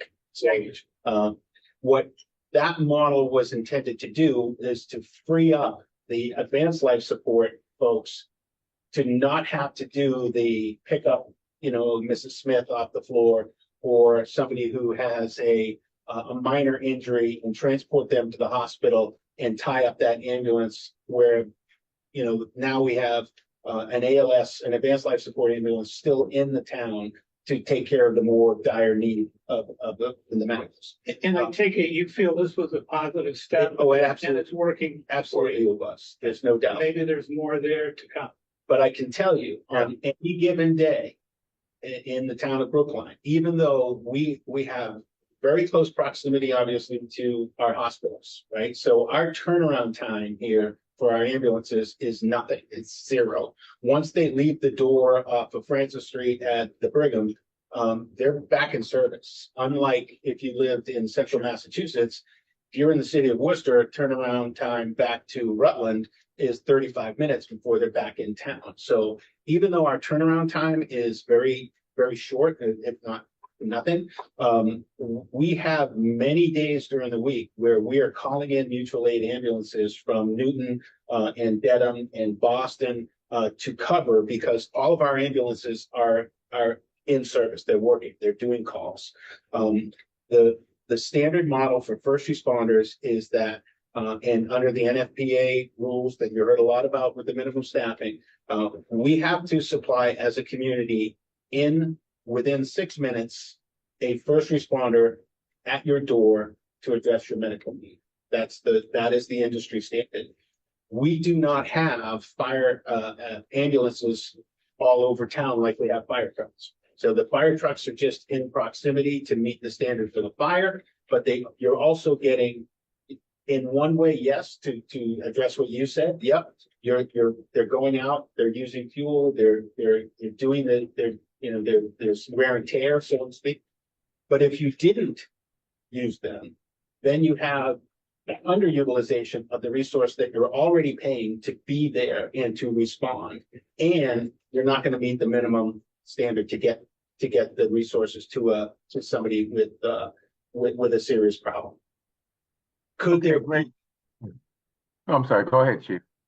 Could there be, more triage to it? Yep, and we've actually offloaded, if you will, the emergency medical.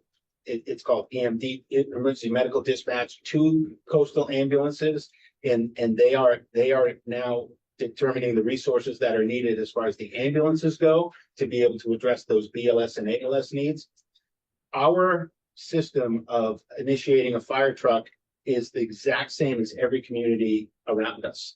The police have 5 times the calls that we have.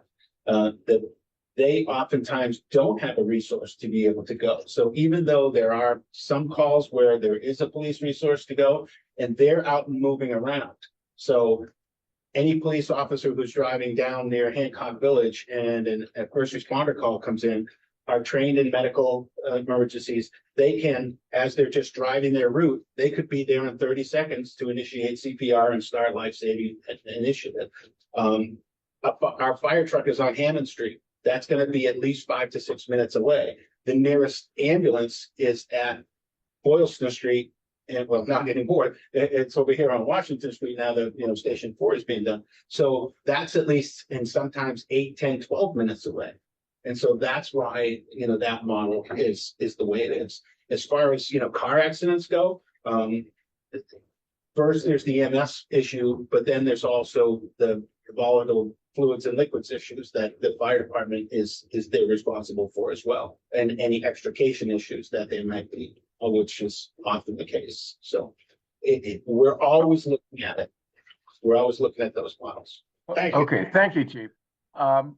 A little while ago, the chief was at exactly 40 minutes. And then another question came in, so we're a little over. So thank you, Chief Sullivan. And we'll move on to the next department, which is Department of Public Works. And I see that Aaron Shute is there.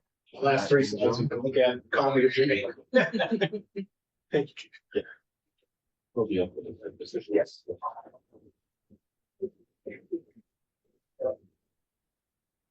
you like me to move? Nope. Or You're okay. wherever All you right. want. I had the same question. Okay. Good morning. My name is Erin Chute. I'm the Commissioner of Public Works. And I provided information late last night. And really what we've done so far is just talk about some of the deficits, both kind of what we see right now or what has accrued over time due to either level funding or reductions in funding or cuts, and then some things that either people are asking for or we see on the horizon. So, you know, as I go through this, I think it, you know, I just have been instructed that this is part of a conversation. In no way do I think that, you know, kind of the estimated dollars are just out there and we're going to be able to pull those right into the public works budget. So this is an opportunity to talk about some of those items and for me to hear also kind of what you think some of the priorities are, things that you'd like us to be looking at. All right, this is Alexandra Vecchio. She is our Director of Natural Sustainability and Natural Resources, and is also going to be working with me to work with the other directors and pull together any additional information folks might be looking for. All right, so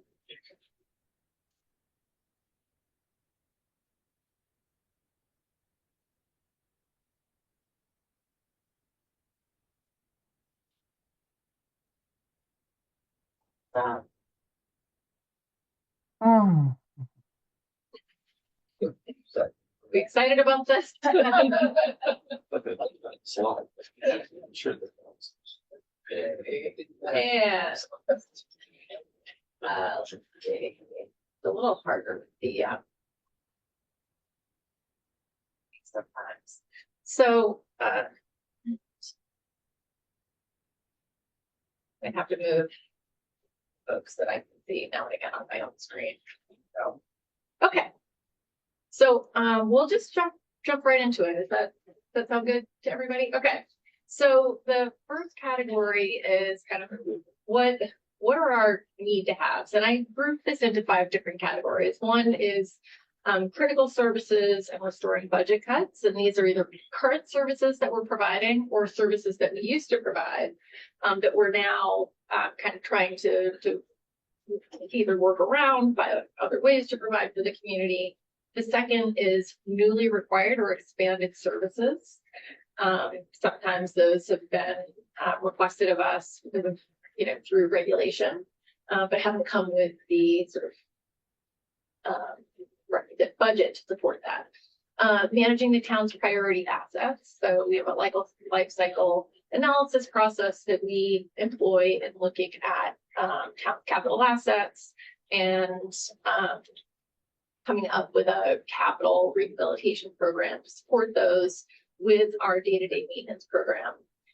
Current and future regulatory requirements, a little bit more big picture, and then supporting DPW employee recruitment and retention. That's a lot back to kind of the contract conversation you were having with the chief. So first one here is providing critical, current and former services. And I'm not going to go through this word by word. And I see this as something that you'll all have access to and can use as a tool just to read through this. You'll have other questions for me. I also want to say I have a little addendum in my slide deck, which shows you the 5 divisions and the services that each of those divisions provides. I also provided a little bit of some information around an example of the life cycle analysis and conditions assessment that we have for the roadways. So you can see what that looks like and what we have for an estimate of the dollars needed today if we were to do the recommended rehabilitation maintenance on each segment of road in town. So the first one here is budget cuts during COVID. During COVID, we had 2 positions that were cut. And they were cut because they were vacant. It really wasn't strategic. There were a lot of cuts across many different departments throughout town to try to help the town overall meet its budget. But they're positions that we are seeing that really have an impact on the service delivery for the town. So one is motor equipment operator. This is an operator that can drive snow plows. They also drive our heavy equipment for construction operations. They help do sidewalk repair. They're out there doing maintenance in terms of sidewalks, signs, curb ramps, et cetera.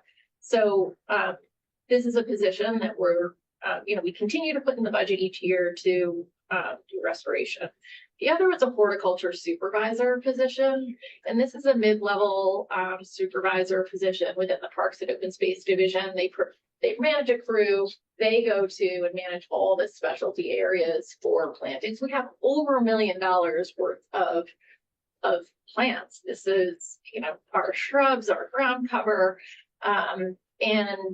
Without this skill set, it is incredibly difficult, and we have seen increased loss in this area. I'll also say that we have a workforce that we have seen post-COVID where we really need to do a lot of training in-house, and we really rely on this position. So we see this as really important in terms of protecting our assets in the parks.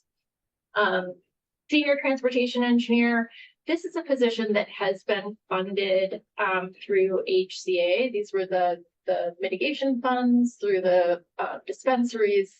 I just bring this up to, as you're talking about critical positions that might currently be funded through another source, and that I think is working well as long as that source is still viable. But this particular position really is our technical staff person that understands and does analysis on the signals, the controls, interagency coordination around the signals, data analysis, and technical review. So just sharing that position is. And what is the HCA? Those community funds, marijuana mitigation. The dispensaries, when they given some of that regulation is changing in terms of, I think, their mitigation payments. So basically the payments are gone. We have a fund balance that's been supporting the position. The goal is to eventually roll that position into the general fund. Yeah. Thank you. Sustainability division, staffing, services, and supplies. So as you know, we have a new division of sustainability and natural resources. This was one of the select board's primary goals, was to create a division to really operationalize sustainability, both within public works, but throughout the town. And this division is currently funded by and large through grants. We have a 3-year pilot. The intent at the time was actually to bring positions in full-time. We sort of had the vision for what the division needed to look like in order to be able to accomplish the town's goals. But there were some other pressing needs on the town's budget, so we were able to provide some alternate funding for the short term. But ultimately, this will need to be rolled into the town's budget. I will say this is actually an error. I say they've already leveraged 1.5 million in grants. They've actually leveraged $1.9 million in grants since we've started with this sustainability function. So there's tremendous opportunity here, even with the current administration, which, because we still have a lot of climate resiliency, we have assets and infrastructure as it relates to culverts and stormwater management and flood control that all can fall under the same umbrella. So we still see a lot of opportunity here in terms of grants and really advancing the town's work on multiple fronts, whether it's energy or stormwater, climate resiliency, climate mitigation. So a lot of work to do here.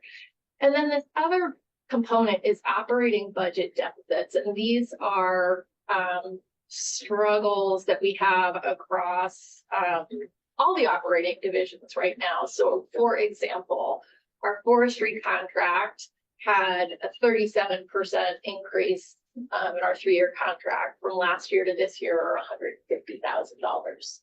$150,000. Our street lining is $60,000 for that contract.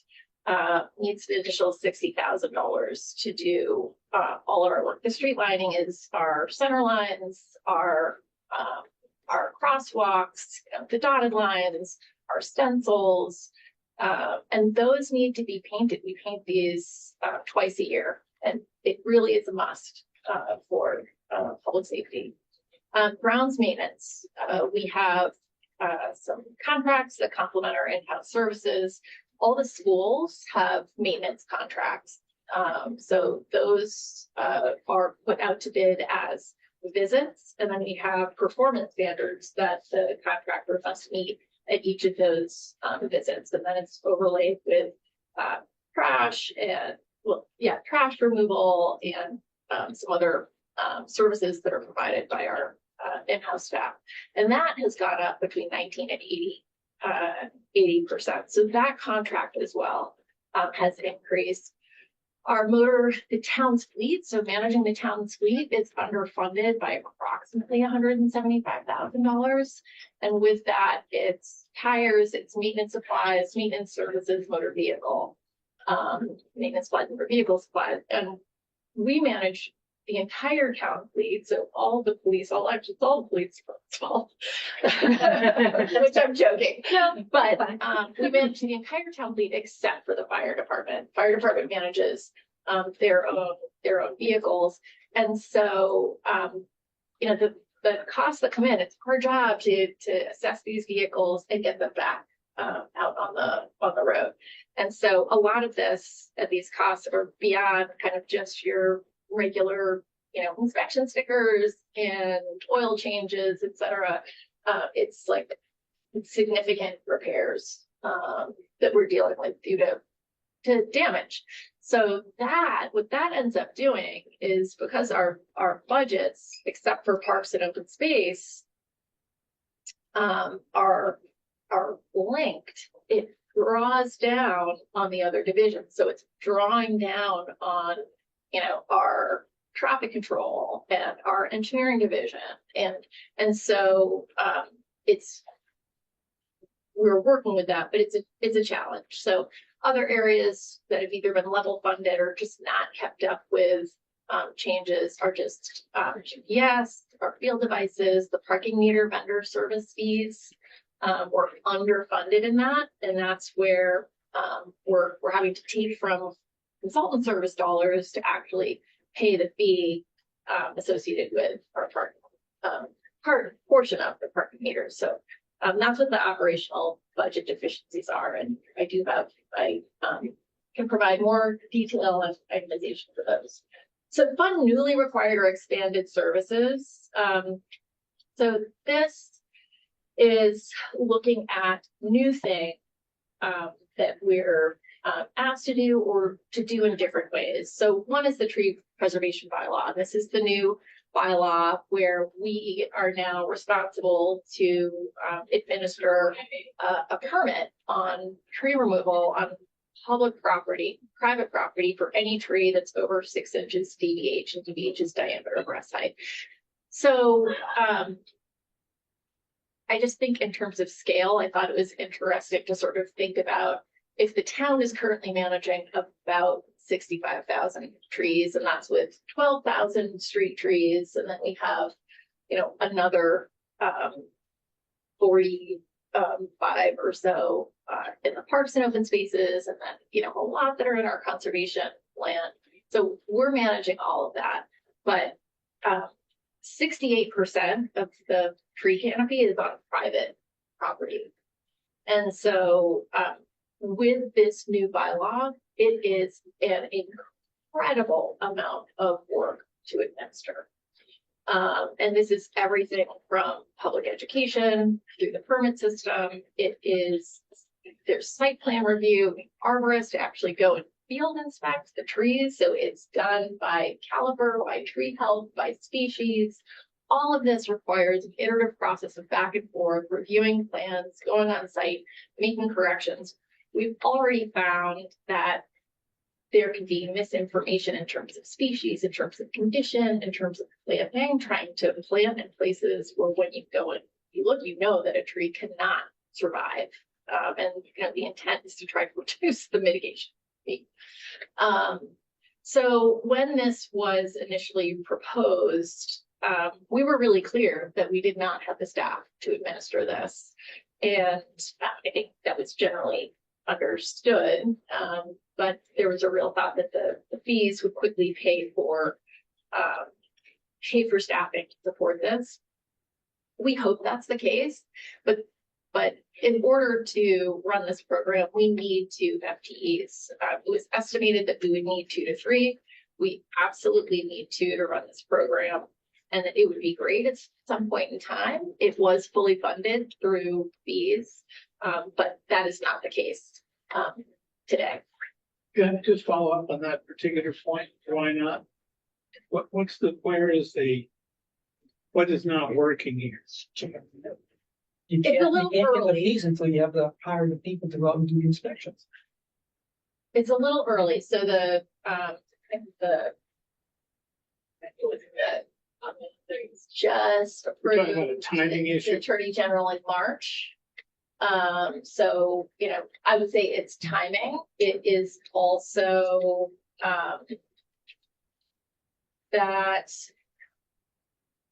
so what just to back up a little bit, there was a previous tree protection bylaw the town had that was really more based on if you were going to get a building permit, you were within the 20-foot build zone from the perimeter, and you would be impacting a tree. There was a tree protection area with sort of some similar requirements on protection and replacement mitigation, different fee structure. And with that, really, the people who put it forward thought that would pay for itself, but people just worked around it. They worked around sort of where the tree removals were, where the plantings were, et cetera. And to a large extent, actually, it saved some trees by having that in place. Right now, it's too early. We've had some significant projects that we have worked with the developer and with the property owner. But I don't know that, except for maybe a side agreement, which I don't, that there's nothing really that has come in yet. Yeah, we've received, every project thus far that's come in has opted for replanting as a mitigation option as opposed to repayment, and have worked very, very hard to ensure that they aren't paying dollars. So right now, we aren't seeing revenue generated through the bylaw. And we think from what I've seen thus far, the vast majority of applicants are very much trying to avoid those mitigation fees. We did go to the select board back in May and said that part of the fee proposal was that there are also application fees. So when you submit it, that would generate revenue. But those application fees are modest, they're in the $100 range. So it would, to fully fund even one full-time employee with that is going to take a great amount of time. So what we're seeing is we probably, and this is a guesstimation on my part, but I would say we have at least a year of this bylaw in place before you're seeing any substantial revenue generated to offset the costs. And right now we're pulling staff from other DPW divisions to help us do this, and therefore draining on other services. I think there's one final element to this that we haven't mentioned yet, which is in addition to us talking about the difficulty of implementing this bylaw practically, town council would find that it's illegal. That we can't collect the fee proposed by the bylaw because it's not roughly proportional to the harm being mitigated. It's a takings problem. It's a Fifth Amendment problem. And so, that's a matter of debate. Obviously, I think town meeting was apprised of that and made the decision it made, all things being equal. But I know for a fact that we're going to get sued by someone in the next year about this. And if they are successful, we will be unable to collect the fees at that rate. And we will have to go back to the drawing board and work this out. So even if we got to a point where, with the fees being what they are, we were stabilized, we run a serious litigation risk of never being able to collect that. So that's where we are. So is that lawsuit going to happen whether or not you hire these folks? Yes. Okay, so why, if you get town council basically said it's illegal, and a lawsuit's coming, why would you hire people until you have that lawsuit to do that? We're doing our best to kind of see on parallel tracks here. It's not about the law itself that is illegal. It's not illegal inherently to have a tree protection bylaw that has the scope that it has. Where town council thinks the law falls down is in the amount of money we charge in the event that the individuals don't replant. That's where it fails this rough proportionality test. So we will have something, right? We will have some law that we have to implement. It's just then this question of whether or not the law pays for itself, which is what the argument was at town meeting. Said is, even assuming that is true, even assuming that we are, and that we could, generate this into being and not go through the chicken and egg problem, we're not going to be able. Town council doesn't think we're going to be able to collect those rates. So what does he think he's moving? That's what we're working on. And it's, we're trying to figure out, this rough proportionality thing is complex, and there isn't a lot of case law about this in the tree context, but there is some. There's cases out of Texas and out of Michigan that say, it's closer to like $100 per caliber inch or something like that. Right now there's a floor of $500 per caliber inch, caliber foot. What am I measuring? Caliber inch thing. And town council has said, can you provide proof of whether or not that's roughly proportional to the harm being mitigated? And we've done our best to try and make the best case, but really our strongest case is, well, other communities do it and have gotten away with it. But that doesn't necessarily mean we're going to get away with it. And in fact, I think we're going to be tested whether, we're going to defend it. We're going to use we're going to make our best arguments. They're not in a situation where we're not defending the law. We are, but I think we have to be ready to lose. So Cambridge and David have both been administering the tree bylaw with sort of a similar approach, comparable rates, a little different, but comparable. I do think we will be tested. I will say for us, for public works, town meetings set that base rate, and town meetings set the rules. So we're in this position where we're just doing our best to implement what was passed by town meeting. So my last question on this is, how does the town fight a loss when town council is on record as saying it's not? Very careful.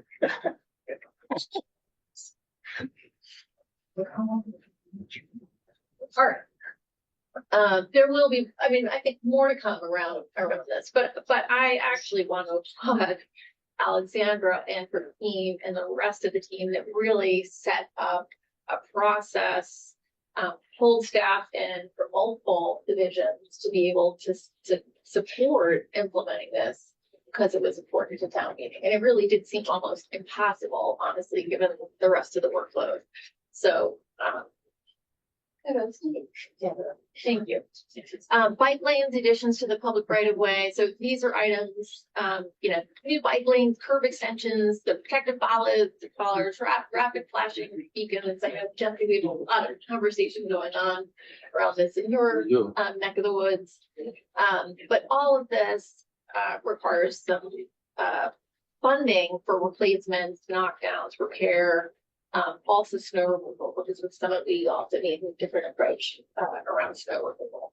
So important for us to bear that in mind, both when we're making those changes to the public right of way and supporting the budget so that we can keep those in good repair.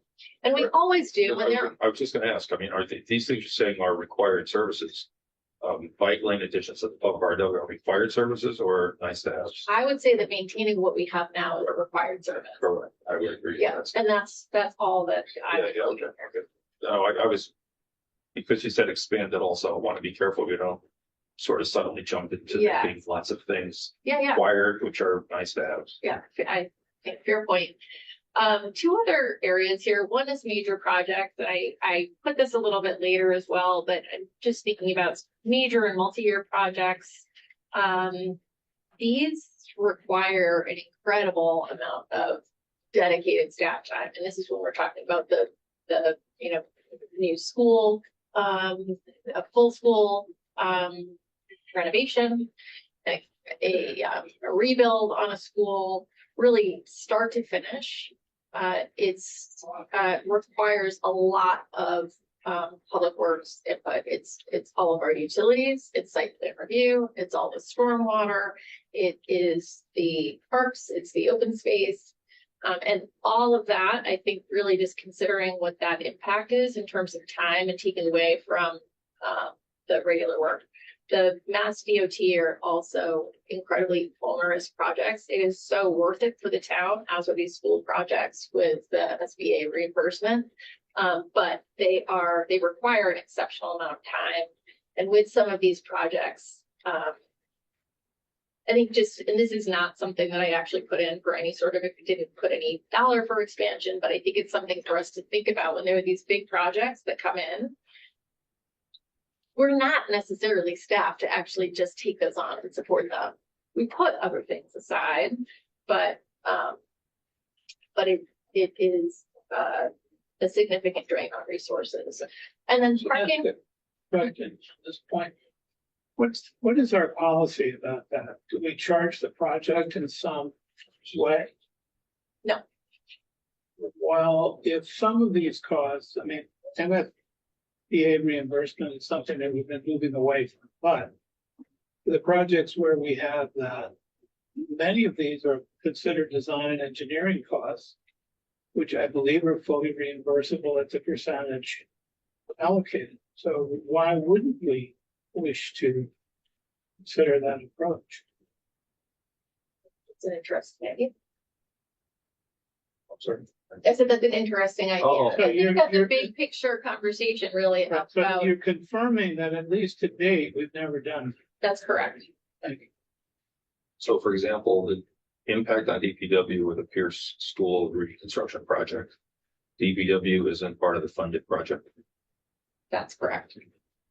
Well, I mean, if it has any impact on town infrastructure, how can DPW go like into a deficit mode because of our building project? Whole different ways to look at it. I do have kind of a recommendation later just in terms of when we're thinking about collaboration and some of these projects, but there's the piece I'm talking about initially now is really just is planning, design, construction oversight, utility connections, those components. And that's There's where a lot of review, certainly. tremendous amount of review and a lot of back and forth and a lot of things that Public Works says these things need to change. We're actually pushing a lot of change back on the design team that then come back to us. And so that's really what I was talking about. The other component, and I think this has been a source of some frustration for the building department and sometimes the project team, sometimes Public Works, is there are elements that come out during the permitting process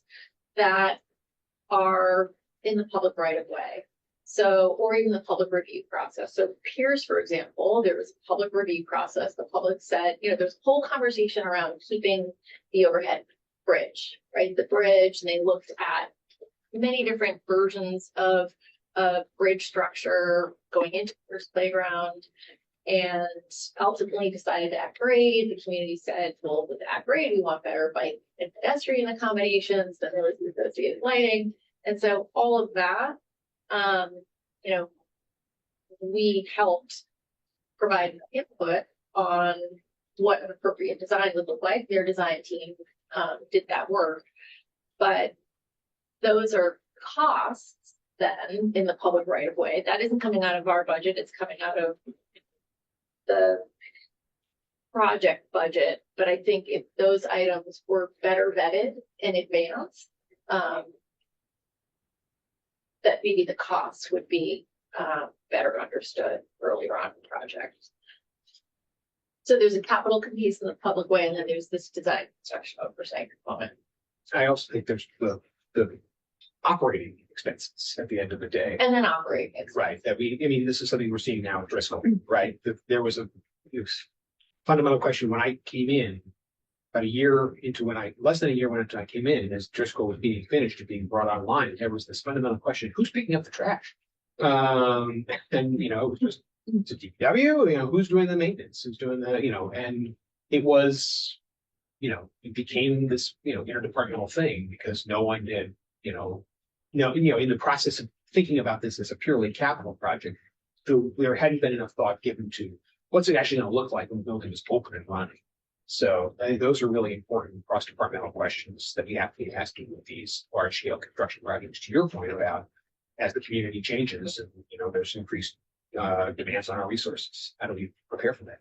Are the lessons of Driscoll going to be applied next door? We are doing our best to apply those. The problem is it goes, actually it goes bang, bang, bang, one after another. Driscoll wasn't even done by the time Pierce got started.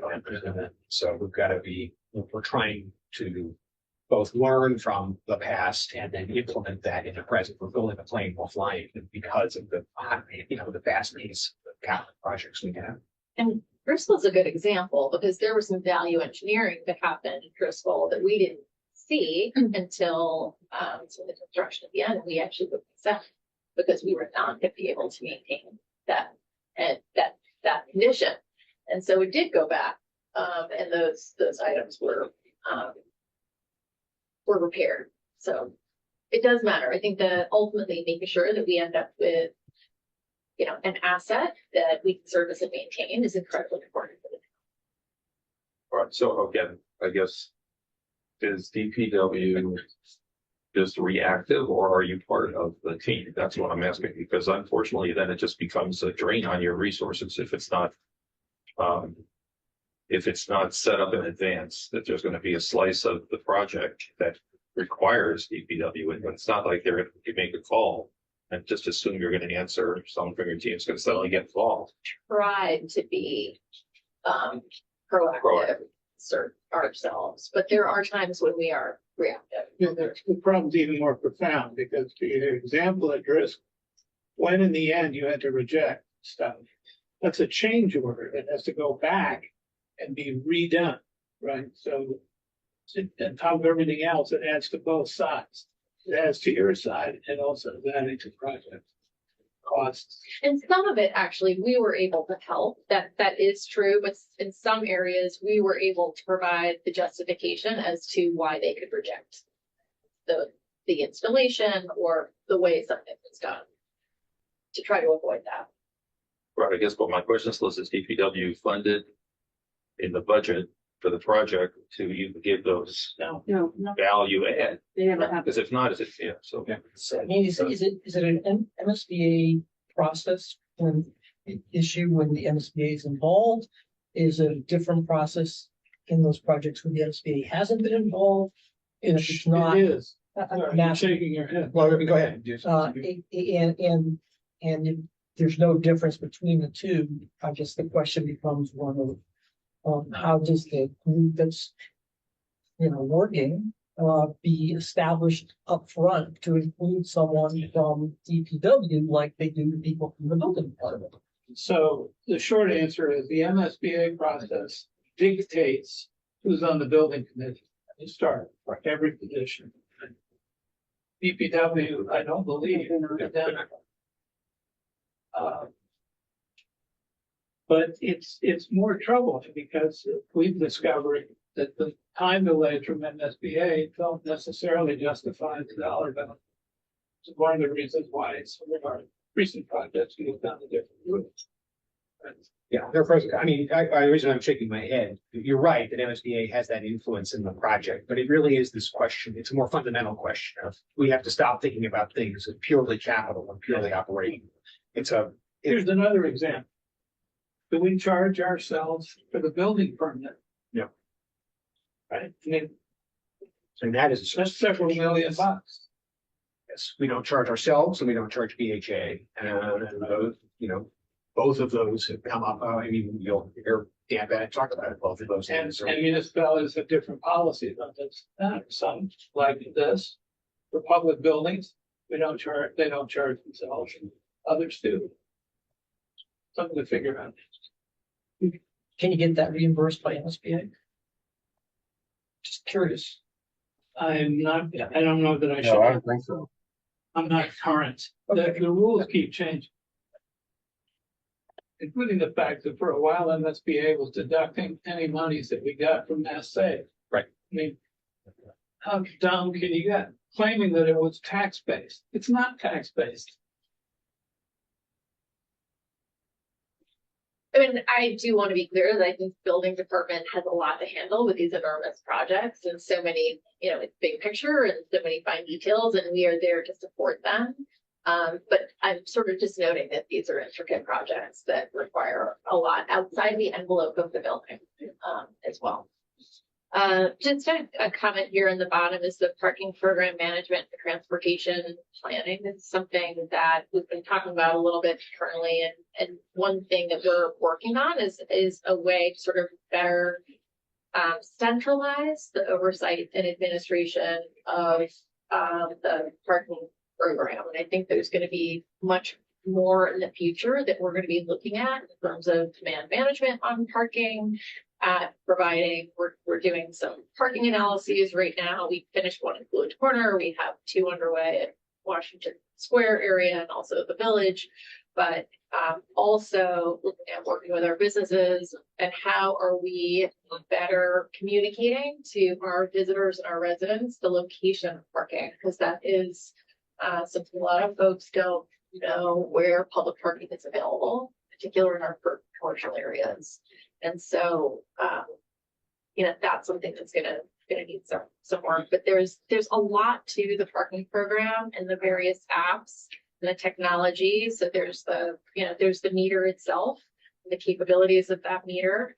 But then there's also the app for remote payment. But then, we also have which we use Passport for their services. We also have IPS. That is working with us on the multi-space meter and with the credit card processing, and Public Works gets sort of a pass through of some of those payments that go to Treasury. They get some directly, and so it really needs some central oversight. How do we know that people can find public parking spaces?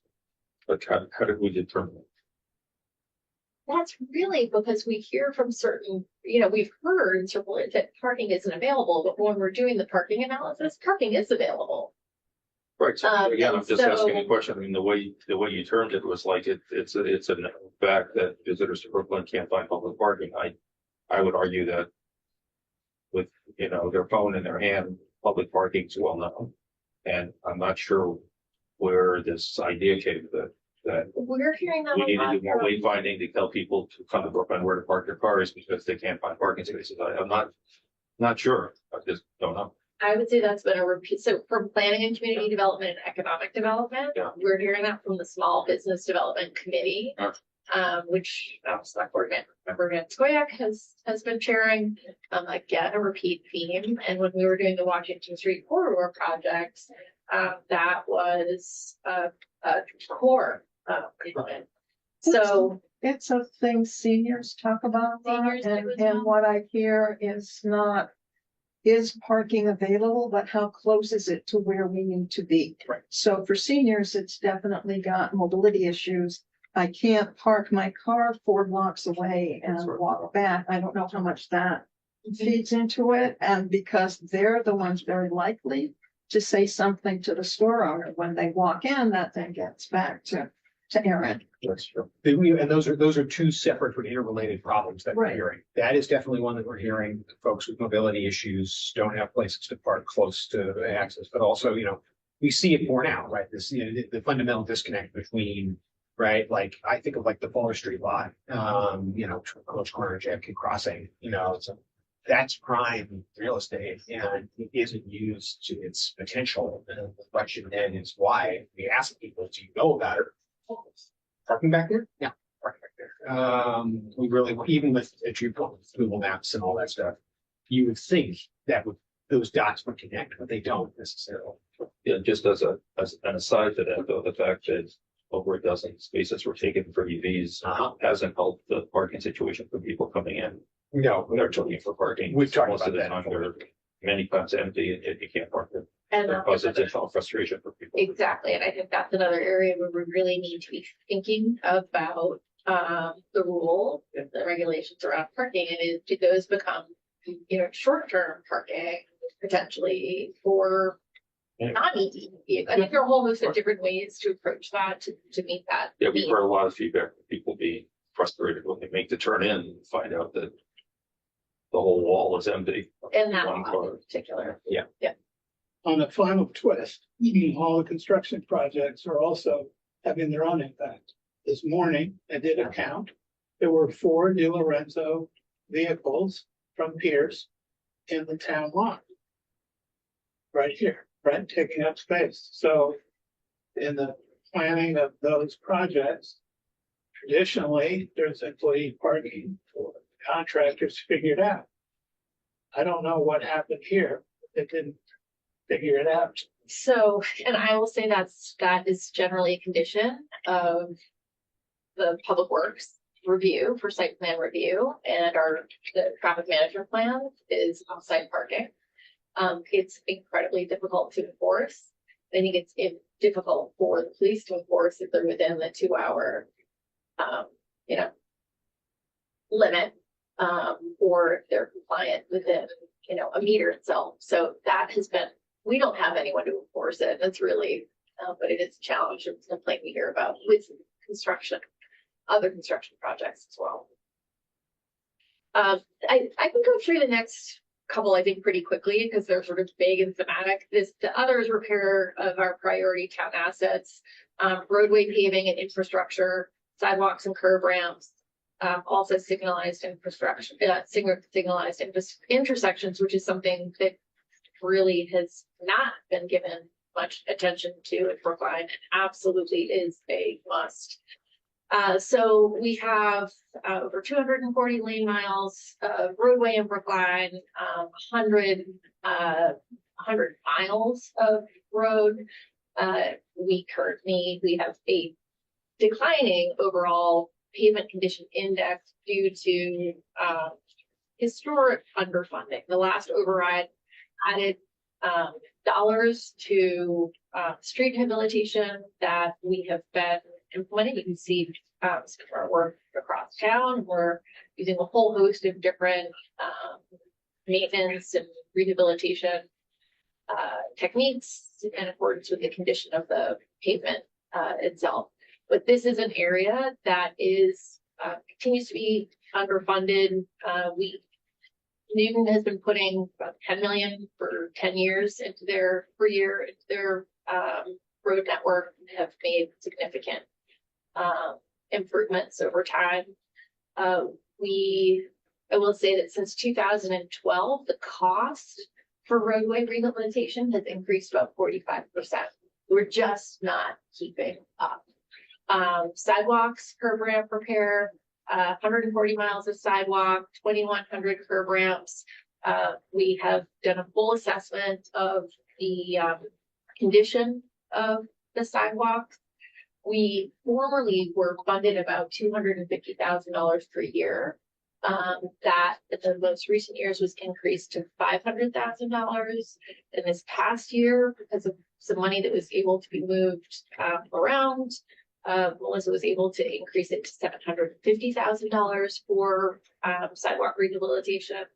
I'll just share that Lexington has $800,000 a year for their sidewalk maintenance, and they have 84 miles of sidewalk, so virtually half of what we have. And then separately, they fund new sidewalk installation, which is really what we should be doing too, because there are areas of the town that don't have any sidewalk right now.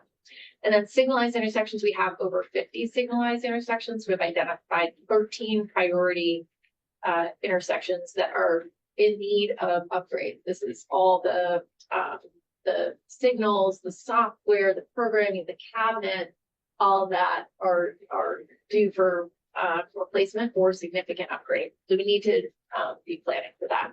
Question on that particular point. Some of our signalized intersections are roads that are not actually town of Brookline roads. How does the signalization cost work there? Is it still the town's responsibility, or does the state pick that up? The state picked that up. The Route 9, for example. The 50 that you're counting are only the ones that we are responsible. There are additional ones that are taken care of. That's right. Thank you. Yeah. Just a couple in terms of regulatory items. One is stormwater management. So we have a permit through the EPA and DEP around stormwater regulations. There's strict requirements for phosphorus reduction that we must comply with. And I'm putting this out there because this is going to become a cost for the town. It is for many communities. It is for many communities. It will deal with pollutant management, phosphorus reduction, stormwater management. And most communities currently are dealing with this with a stormwater utility. Boston has a stormwater utility, Newton has a stormwater utility. We've been talking about this with the Water and Sewer Rate Task Force. We currently are finalizing a stormwater model. We are then going to update the town's stormwater management plan.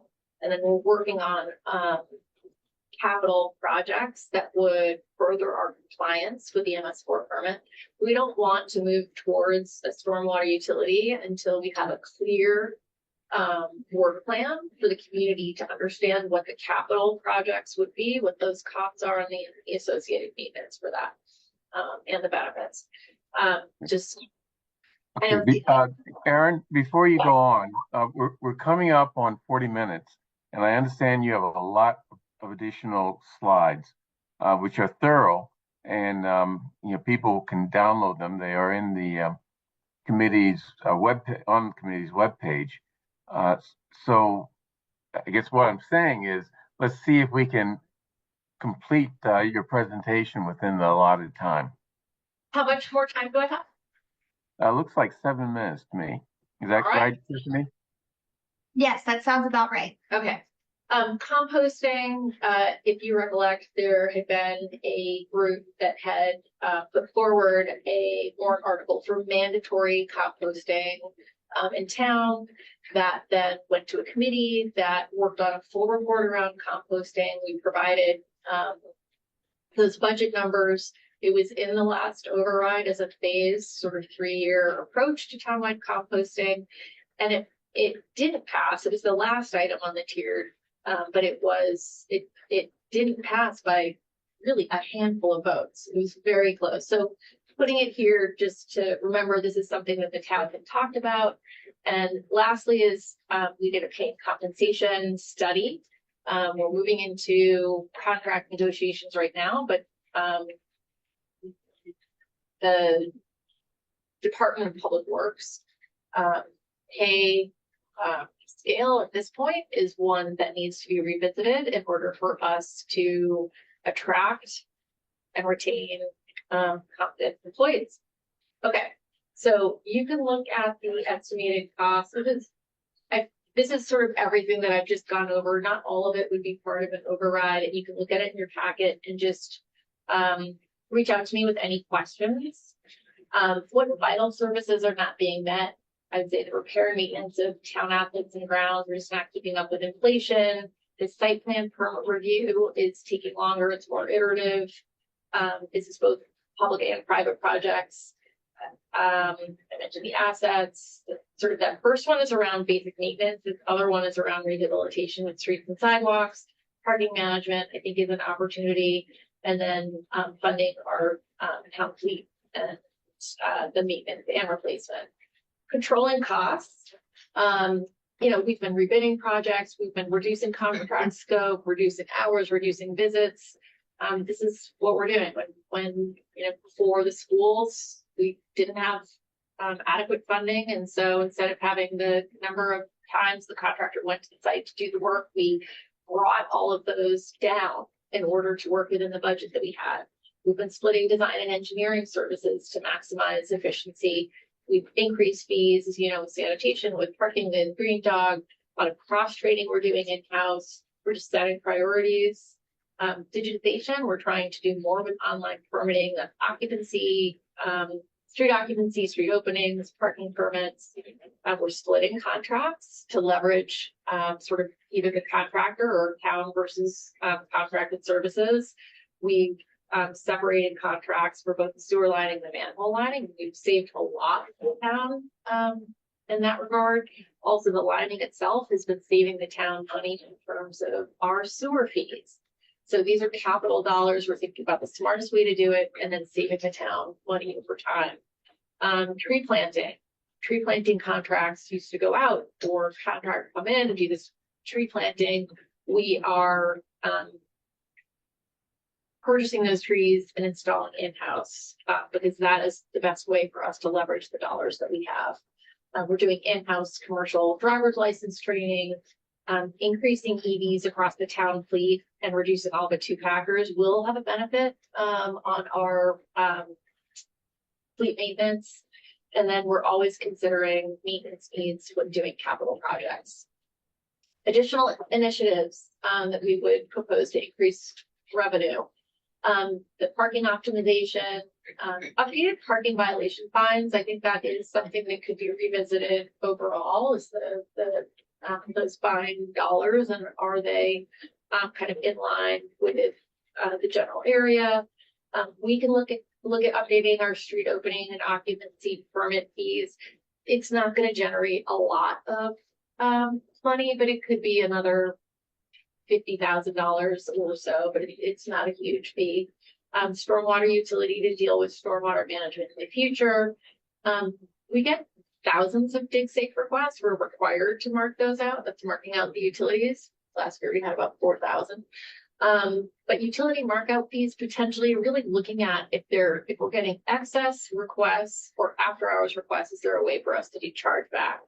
And then reviewing our costs around the private utility plans, stormwater reports, transportation demand management, the time that takes, and should we adjust those fees? Good question. On the utility markup, is that a reference to dig safe? Yes. Quick question. So just to make sure that, I think it was $5 million for maintaining assets. Is that all operating expense, or is operating in capital? That is largely capital with some operating. Okay, is that it's all same revenue, but it comes out of a different place. So that's something that we need to keep in mind as we're through the process. Thank you. Yeah. Okay,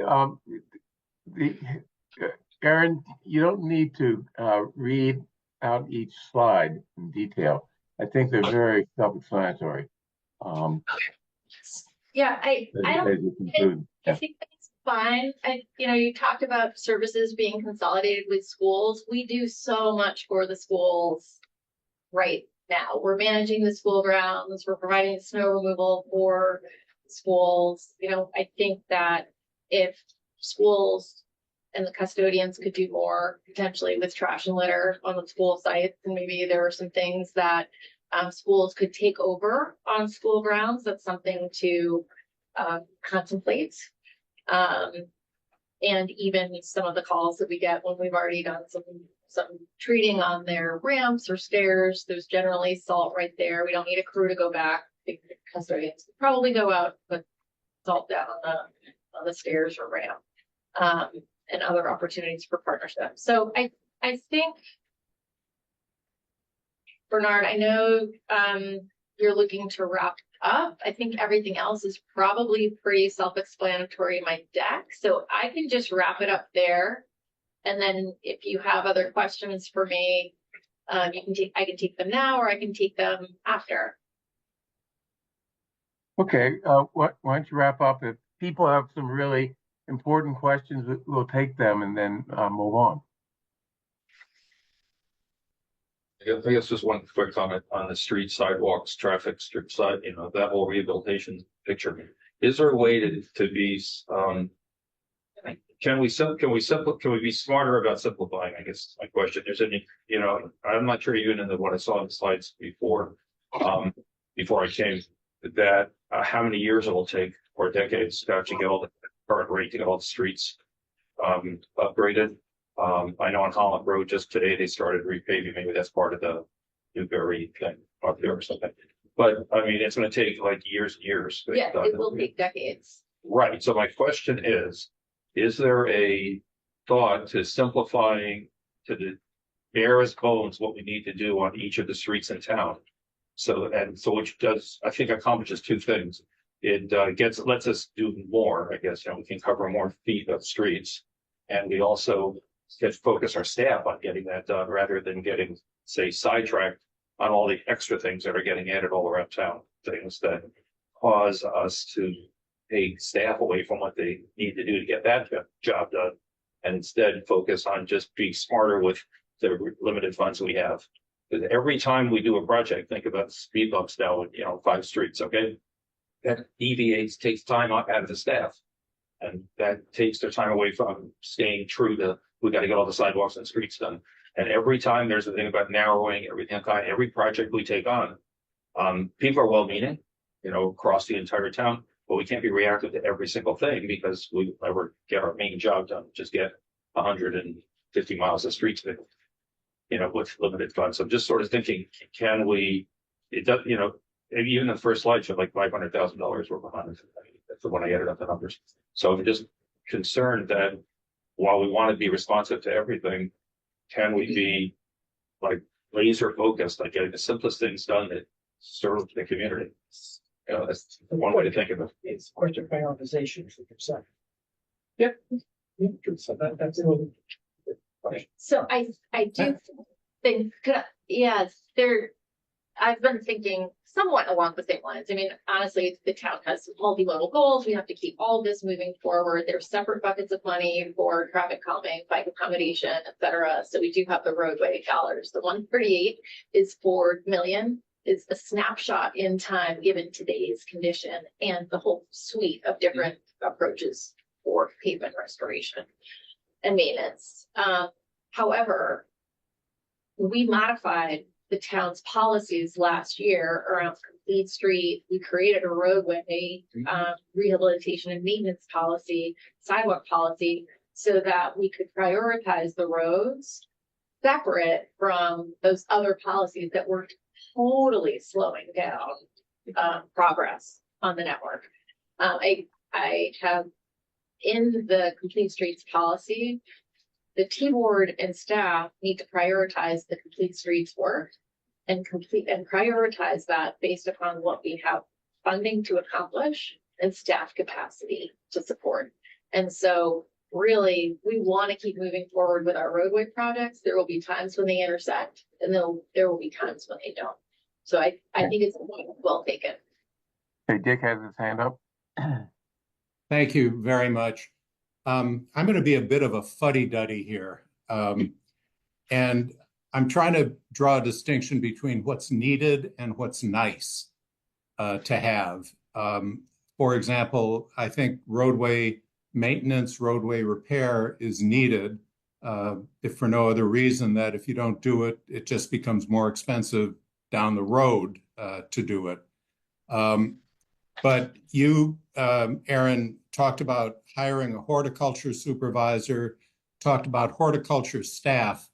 And while the flowers are nice to have, the shrubs are nice to have, I'm wondering if you've ever put a number on what the cost is of having those things around town, as opposed to, for example, just a lawn that people can, that staff could go around with a mower and mow, as opposed to pruning and planting and so forth. Can we wrap some numbers around those nice things as opposed to necessary things? Yeah, I think that, I mean, there are areas, and I just think of, so we've actually tried with all of our renovations to be far more strategic around where there are any ornamental plantings. They're not everywhere. They're sort of at your entrances. You might not see them as much. We've really scaled back. You really don't see us putting many annuals out at all anymore. We largely are doing much less in terms of the bulb planting. So we've already scaled that back significantly. But regardless, whether we have native plants or some other shrubs, like grass can't be everywhere. And we have a lot of historic landscapes. So, you know, we have wetland edge plantings. We have the Full Muddy River Restoration Project that we have an obligation to care for. We have many parks that have sort of a diversity of plants. And you know, having one person on staff that can actually manage the rest to make sure we're doing it right, I don't think is, I think it is necessary, Dick, to protect the huge investment the town has made going from, I think, what was a time when it was all just lawns and dirt to now trying to have, you know, a park system that we're all proud of. So I hear you on that. I think probably folks will have a different value of what, you know, what that means. But regardless, we have to deal with the invasives that we have everywhere, and being able to identify those and deal with those is important. No, there may well be invasives that you have to deal with. I guess the question is, can we draw some line here? Yeah. And how many, just to ask, how many people are on the horticulture staff that this individual will be monitoring? That's my last question for now. So we would shift people around that are currently, it would either be seasonals or, you know, full-time gardeners or laborers. So it would probably be just 2 that would be with this one person. So 2 or 3, depending upon if you know, if we had seasonals on staff. But we're not looking to fund any other seasonal or full-time positions. It's just that one position that was cut. Okay. Thank you, Erin.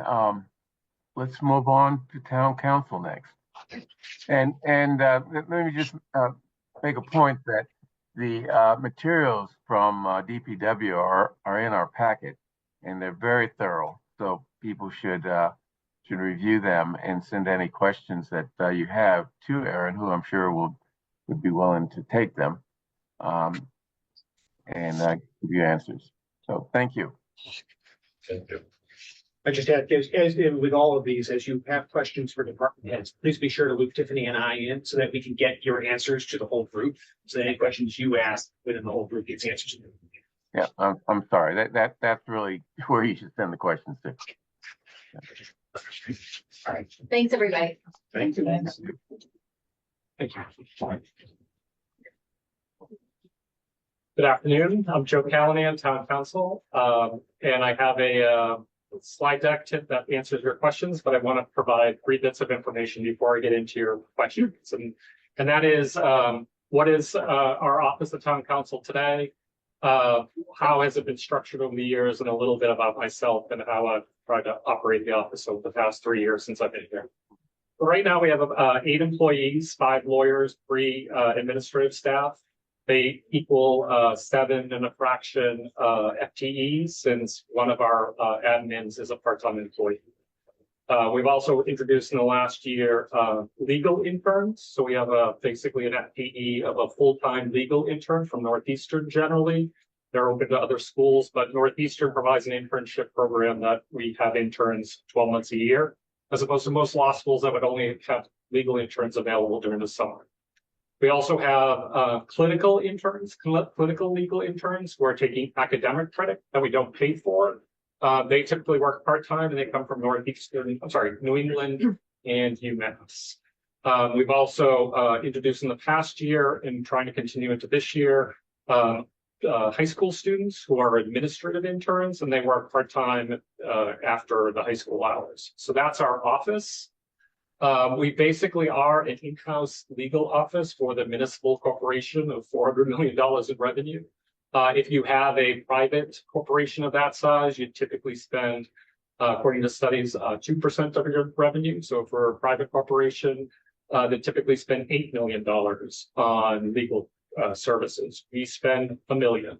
If you factor in the defense costs too, you probably get to about $1.5 million a year on legal defense, advice, and settlements. That's a pretty small number, even for municipalities. Brookline has had in-house counsel for decades. David Turner was in-house counsel years ago. The office has grown over the years to our present level. Other municipalities both have kind of that in-house model that we have, which is kind of rare among the 351 communities. Most communities hire outside counsel to do their work for them. The third model for municipal councils is what I call the Main Street lawyer, in that they hire a local attorney who might do conveyancing or bar advocate work, and then advise on a kind of part-time basis the municipality. So those are kind of the three models of how municipalities defend themselves, either outside firms, kind of that solo in-house, solo Main Street lawyer, or what we do with in-house. Our comparables, I understand you guys have comparables. They don't really align well with us because a lot of our kind of municipalities between 50 to 70 or 40 to 80,000 population don't have in-house counsel. What we think in the kind of town council's office is our comparables tend to be Newton, Cambridge, and Somerville because they have in-house counsel staff. But Dedham, Natick, Needham, they have firms that defend themselves. So our comparables are a little bit different than your comparables. But when I came into the office in March of 2022, I remembered, one of the kind of issues that was in my, interviews was the pride that we are self-insured.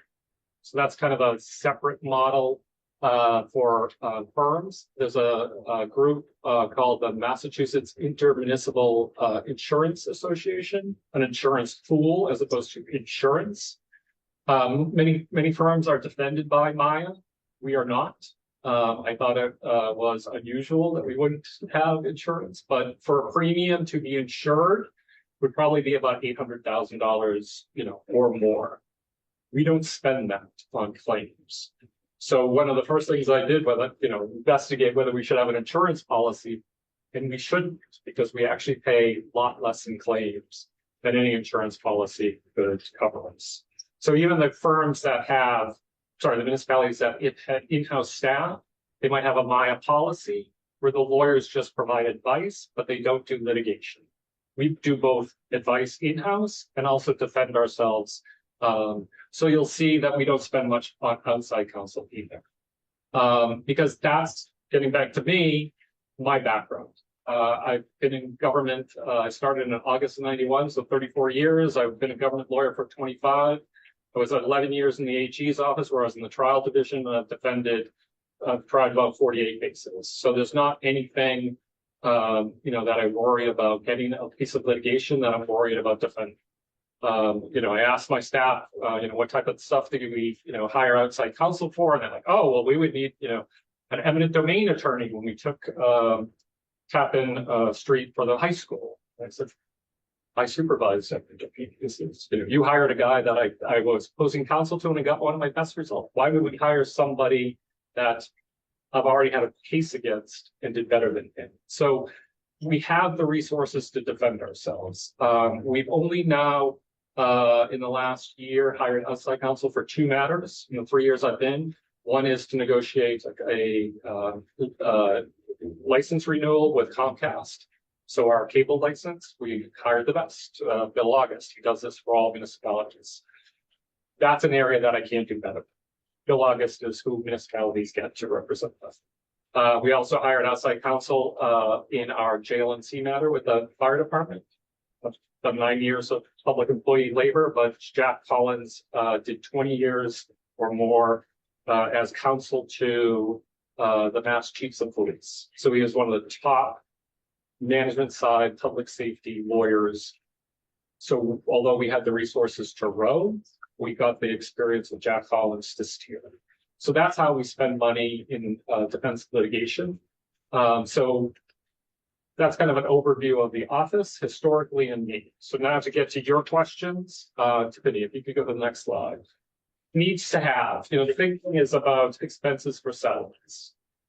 We fund each year about $75,000 for settlements that we handle. And this is kind of the bread and butter of the office. We get more than 100 claims a year, whether it be police cruiser accidents, fire engines hitting parked cars, or sidewalk, someone's injured on a sidewalk. We have, dozens of these presented to us each week, each month, and we've defended them and have existing resources to, settle these cases. Because of my experience as a trial lawyer, and figuring out what the value of a case is, which is both what I did in the AG's office and the short time I was in private practice for insurance companies. Instead of paying what the other side wants, we objectively try to figure out what the value of the case is and only pay them that. So when I first came to the office, people were coming to me for settlements and they would say to me, they will take this. Can I get that? And I said, well, what's the case worth? What's objectively the case worth, as opposed to what the other side will take. What is objectively it's worth, so we should only be paying that. You'll see in the last 3 years, we've been paying less in settlements because of that approach. Instead of just saying we're going to pay what the plaintiff wants and is willing to accept, we're only going to pay what the objective value of a case is. For example, we have a cruiser accident right now, and the other side is saying, a cruiser accident is a negligence case. We're only capped by $100,000, so we would never pay more than $100,000, but they want more than $100,000. Sorry, we're never going to pay more than $100,000. After trial, years from now, you would only ever be able to get at most $100,000. Why would we pay more than $100,000? Frankly, why would we pay $100,000 now when the time value of money you might get $100,000 3 years from now? So instead of just saying, okay, if you want 130, we'll give you 130. No, we don't. So you'll see in the slide coming up that we've been able to reduce the number of, or reduce the amount we pay in settlements, even though the numbers of claims has increased. We tend to do this with the money that's appropriated each year, but then we have a kind of relief valve by turning to the liability and insurance fund that the town has created. We've turned to that on several occasions where the value of the settlement isn't able to be absorbed with the existing appropriation. So that's kind of the biggest expense that we have, other than just kind of the fixed costs of what we have with salaries, our services that we need, or litigation expenses that we need, like Westlaw and access to legal research. That's been kind of consistent in the past couple of years. So really kind of the fluctuation has been in the settlements. The question about if we were to absorb the school services, which I'm a very big advocate for, because I think my salary is it costs you about $85 an hour. Okay. But if we hire outside counsel, that's going to be to start off with $200 an hour. Sometimes, a specialized municipal lawyer might charge $250 or $300 an hour. Frankly, I hope I'm not sounding too conceited, but it's going to be hard to find somebody that is experienced in municipal law that is 4 times better than me, 3 times better. Like I said, I've been doing this for 25 years. I've tried 48 cases. I've argued before the Supreme Judicial Court. They might be better than me, but 4 times expensive as me, 4 times more valuable than me. It's hard to believe that. I think we're able to provide services to the town that's cost effective and much more cost effective than outside counsel. That's true of the schools too. So I understand the schools are spending about $500,000 on legal expenses. I think we can, for 2/3 of that, even save them more money. Never mind just the straight out expense for legal services. When you have to hire outside counsel to defend yourself, the cost of that settlement that I referred to is increased, because ours is a sunk cost. It's not going to cost Dan and the building to defend it. But if you hire outside counsel to defend a department, then you have to build that into what the value of the settlement is. So, when my first couple months, I went before the select board to settle a case, and I did this analysis. It's called litigation risk analysis and a decision tree analysis to figure out the value of a case. When we've settled cases, that's the biggest driver of that number. How much you're going to cost, how much it's going to spend to hire somebody to defend you, because that's an expense even if you win. Then the smaller expense of, well, this is a case that we have a 10% chance of winning. And they might have a 10% chance of, getting $1 million. That's $100,000. But it might cost $200,000 for us to defend them. So the settlement value is $300,000. So it's a good bet, good deal to give them $250,000. Okay. But if you take out that outside counsel cost, because you're already paying for us, then the case is only worth $100,000, 10% chance of getting $1 million. So even settlements are cheaper when you're dealing with inside, in-house counsel. So I think if we were to take on schoolwork, we'd be able to reduce the actual expense just straight out, but also reduce the cost of settlements too. Can I ask a question? Sure. When you speak about the school's legal needs, can you be a little clearer? Are you talking about liability? You talking about special ed? You're talking about everything. Everything.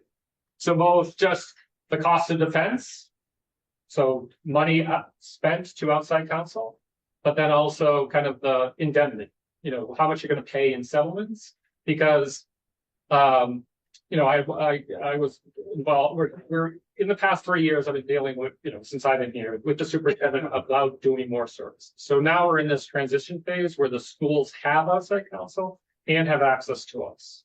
So I'm brought in on cases, even though they're being handled by outside counsel. Outside counsel said, in this particular case, we should settle for this amount because it would cost you, the schools, tens of thousands of dollars to hire me to defend you. But I thought this was a bogus case. It might have some value, but in the tens of thousands as a nuisance, as opposed to the 6 figures it would cost to hire someone to defend the school system. All I was trying to clarify is that in your suggestion, you would feel comfortable taking on all of the school's legal needs. That's really what I was trying to do. If you provide 2 attorneys, one for just school student issues, so like SPED and student rights issues, and a second attorney for handling just the labor and employment, the negotiations of the contract. Those are the two people that you've been. Yeah. 2 lawyers and then a support staff. And then, yes, we could do all the school services for less than what they're paying now, and you'll also see a savings in settlements. Thank you.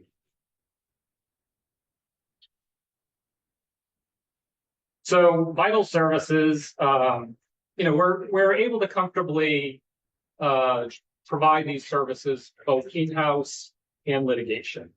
You may hear department heads like, us to respond quicker, but we try to respond as quickly as we can. We have, 16 department heads. We respond to questions from the 30 members of the advisory committee, the 255, town meeting members, and also a lot of appointed boards. If you're a town employee, a town official, or a town appointee, you can call us with questions. So we have, kind of our public, when we talk about community relations, it's not every single Brookline resident that's, walking by, but anybody that's in a town position. So we can't represent you, if you have a dispute with your landlord, but, we advise, all the department heads on, their tenant issues and their, if they're leasing out, town property.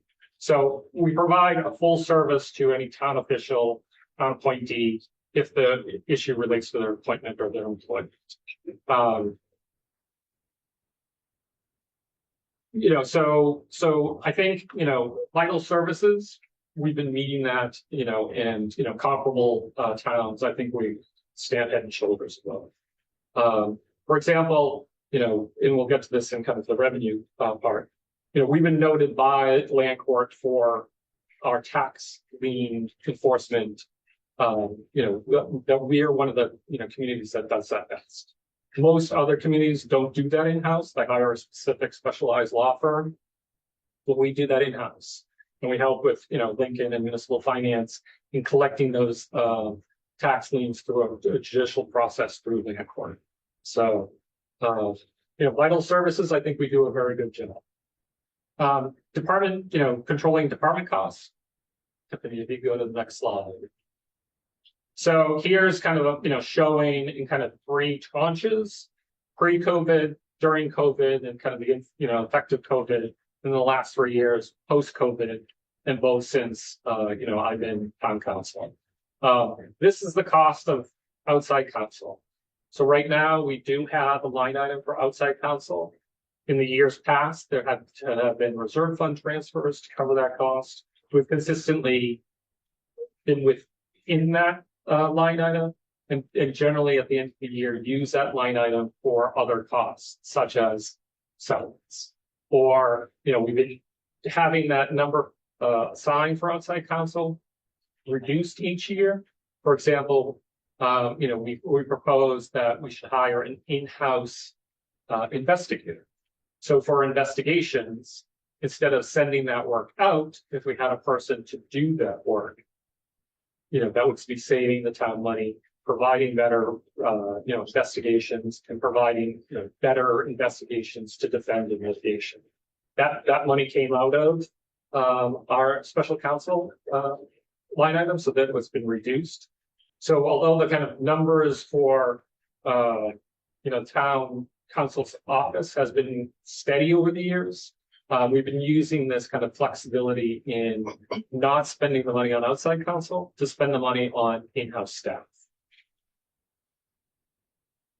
So here's, again, next slide, please. This is dealing with, again, kind of, even though we have more claims, we're spending less money on claims because of this change in approach and how we're handling claims in kind of objectively valuing claims as opposed to, what the plaintiff will take. And this is, like I said, I think Bernard included this in his, annual report.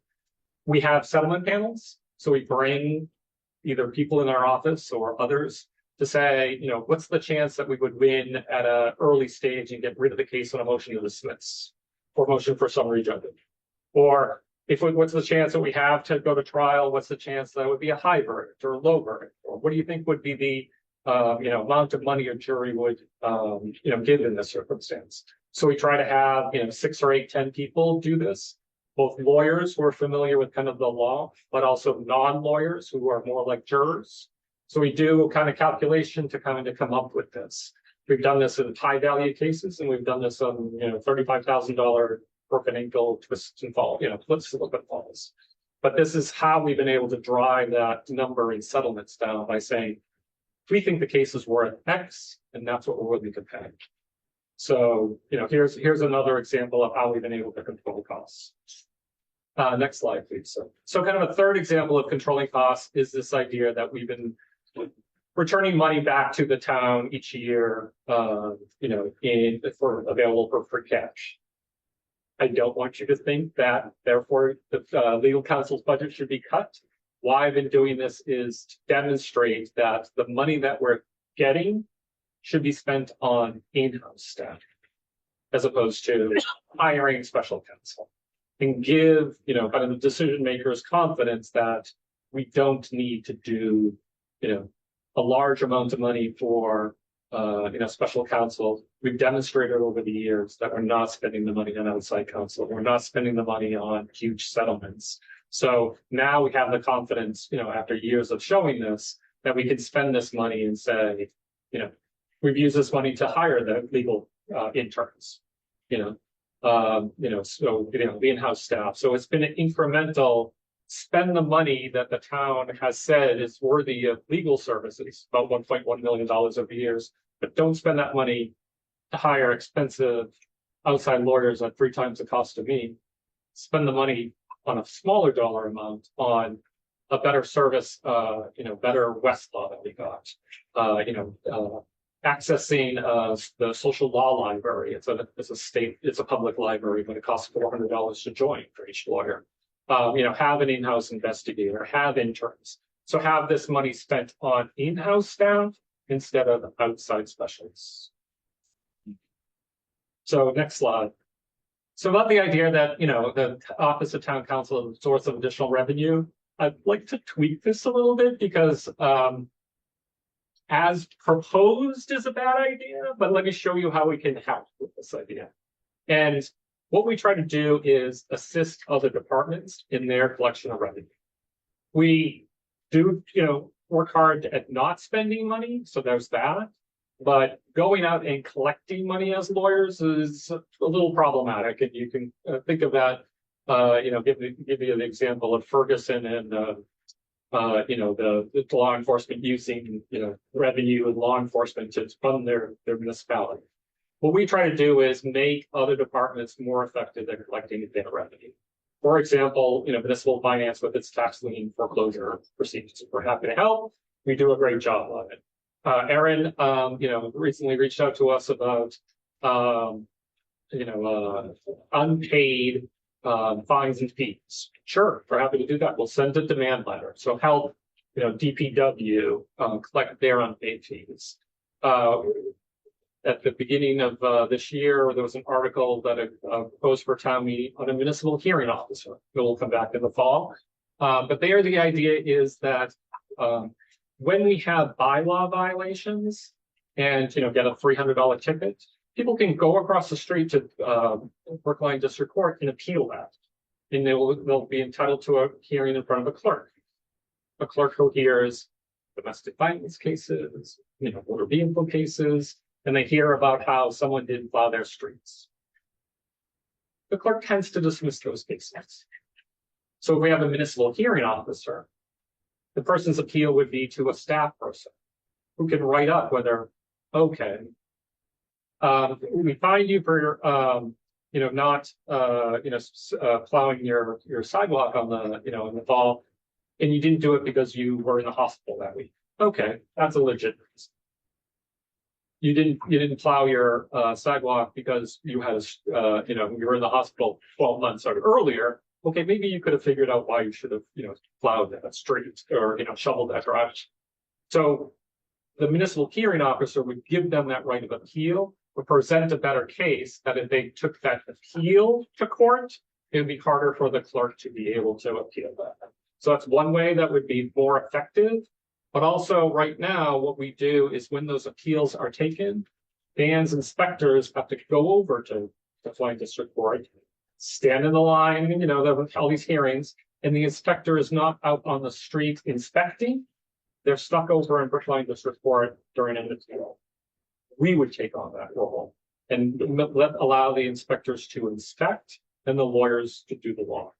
So that's one way a municipal hearing officer, is able to effectively help other departments collect their revenue, as opposed to town council being the source of revenue generation. So follow that idea. Okay. And this is with current staffing. Not asking for it. This is revenue without increasing staffing.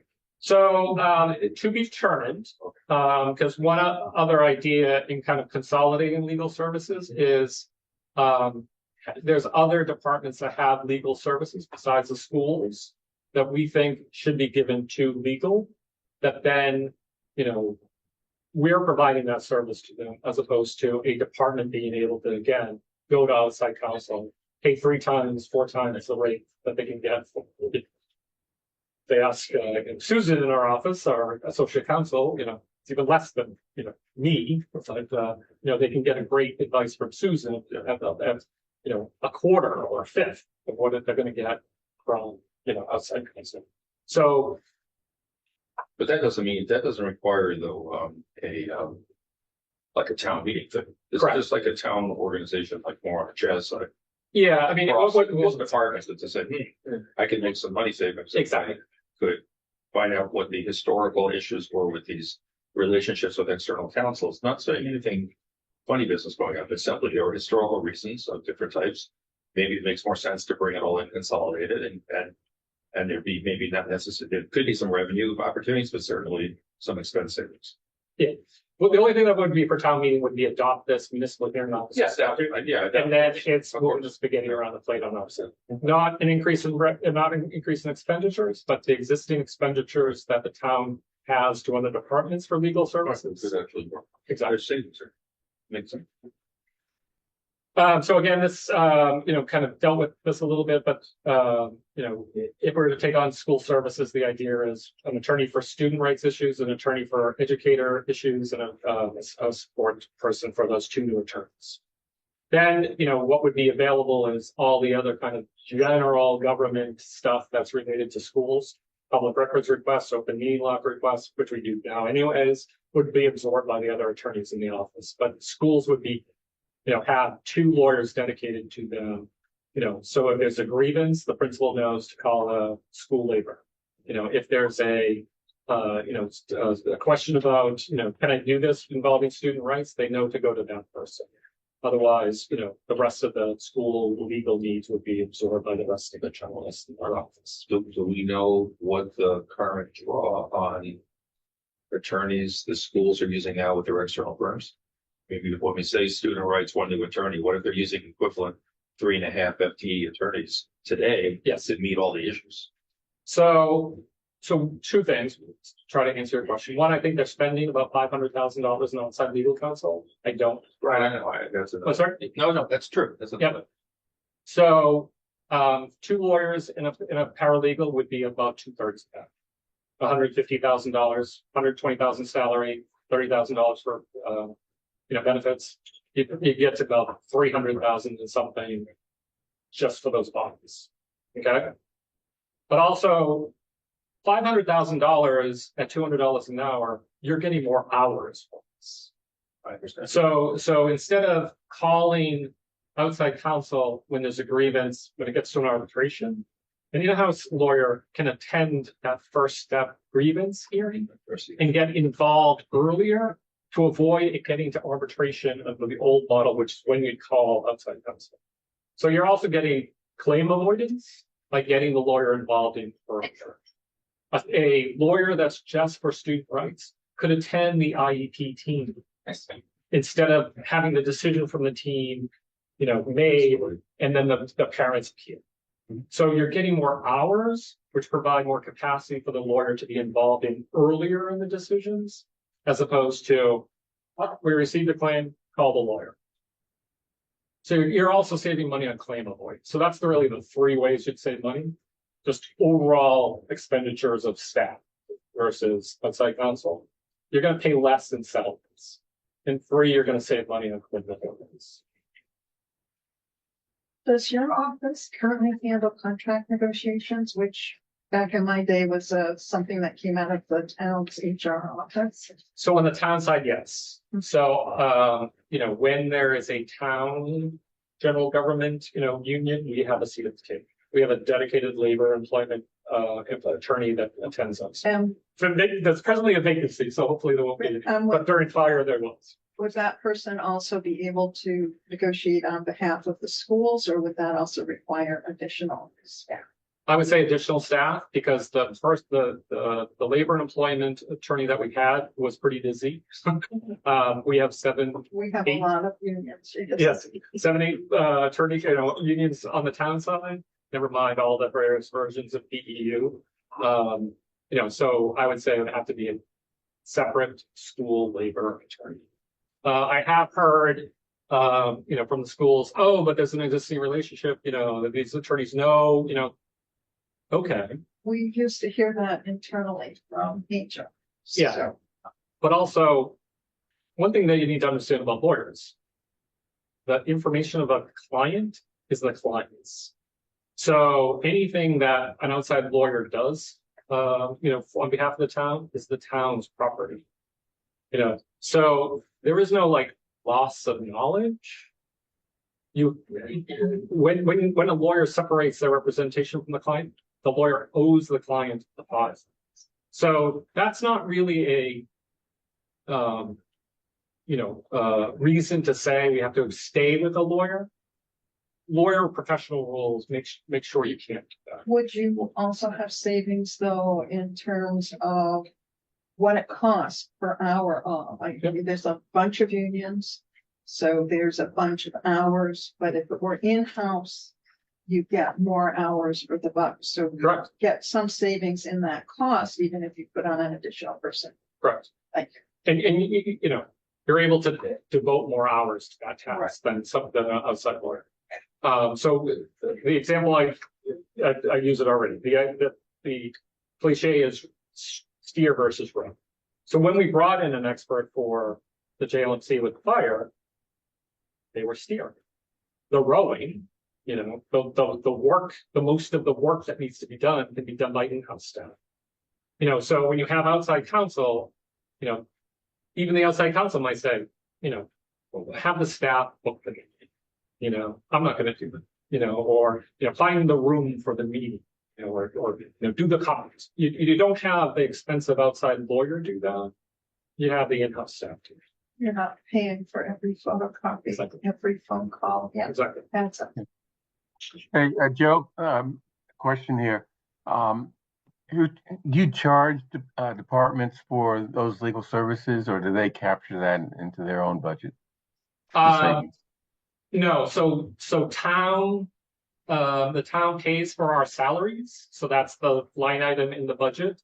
I've tried to, with department heads, if we have a request for litigation and there's going to be a third party cost, that they pay for that. So for example, there was a circumstance where an employee was separated and we continued to pay the employee even though they have no longer worked for us. And the department came to us and said, we'd like to file suit to get that money back. Sure, but that's going to be $300 to file in court. Are you going to pay for that $300? Because we'll do the work, but if there's an kind of out of pocket expense, we would like the department to pay for that. That hasn't got fully implemented, but it would be something I'd like to see. That's what the state model is. When a state agency asks the Attorney General's office to defend them or to file suit, we would always have interdepartmental what's the state term? Interdepartmental agreements that you get our labor, but any cost you have to absorb. Dick Banker? Okay. I'm sorry, go ahead. Yes, thank you very much. No, did I interrupt Joe? I was going to say, there's a cost for filing fees, expert witnesses, copying, that type of stuff. It's absorbed by the department, the third party costs. And Sergio has a question. Well, Dick, go ahead. Thank you. Joe, correct me if I'm wrong with these numbers. I thought I heard you say that the schools spend about $500,000 on outside legal services at this time, and that you could do the work for about 2/3 of that. Is that correct? Correct. Good. Does that 500,000 include the labor negotiations where they use outside counsel? I believe so. So but your 2/3 doesn't include labor negotiations, according to the slide or what you've just said. So in a sense, it seems that you might be comparing apples and oranges. No. So it would be up to the schools, but the proposal that I would say is that the lawyer devoted to employee rights would do that negotiation. Okay. All right. So that would be it. You believe that you can do the school's contract negotiations within that 333,000 or 350,000 or whatever it is. Correct. When I was in Weymouth, I negotiated school contracts in addition to town contracts. Okay. I confess I did not read school employees' rights to include the contract negotiations. So with the model that we have on the town side, that attorney is part of the negotiation. So that's what I would say. School side. Okay. Thank you. Okay. Who was that? Sergio that wanted to speak? Can you tell us, does your office perform services related to contracts for designer selection and actual construction contracts? Yes. However, I'd like it to be more. So for example, right now, in a large project like that, we will hire someone to design the contract. I'm sorry, to draft the contract, to then go out to bid for the designer or the engineer. This is a professional service. Yes, exactly. Public Works. That's what I'm talking about. Yeah. And I've talked to building about this. Generally, what we're doing though is hiring an engineer to design an engineering contract or an architect to design an architect contract. Okay. That they design a contract that's favorable to architects and engineers, as opposed to AIA or I believe you're architect. Right? Yeah. So the standard form for an architect contract is the American Institute of Architects, AIA, and that's a form contract. However, it's designed in a way to protect architects.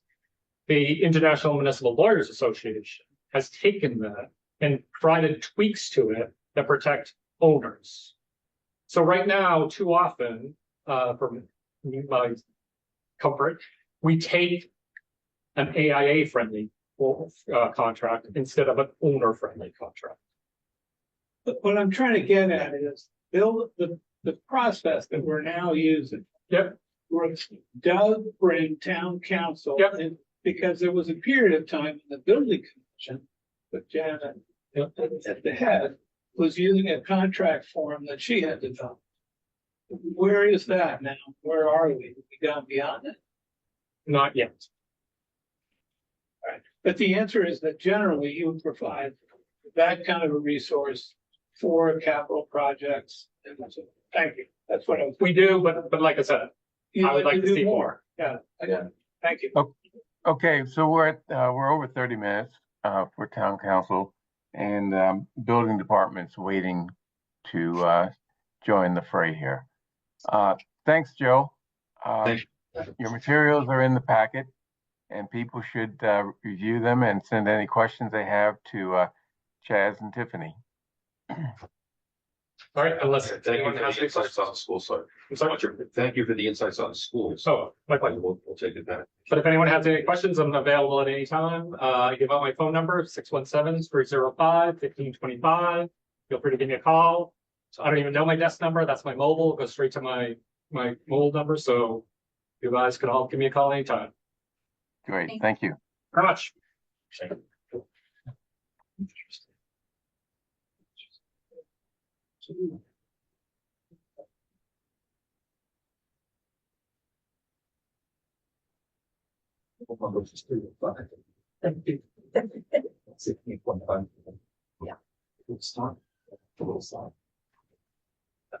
I don't need my computer, right? No, you're good. That's good. He's I driving. messed the whole thing up.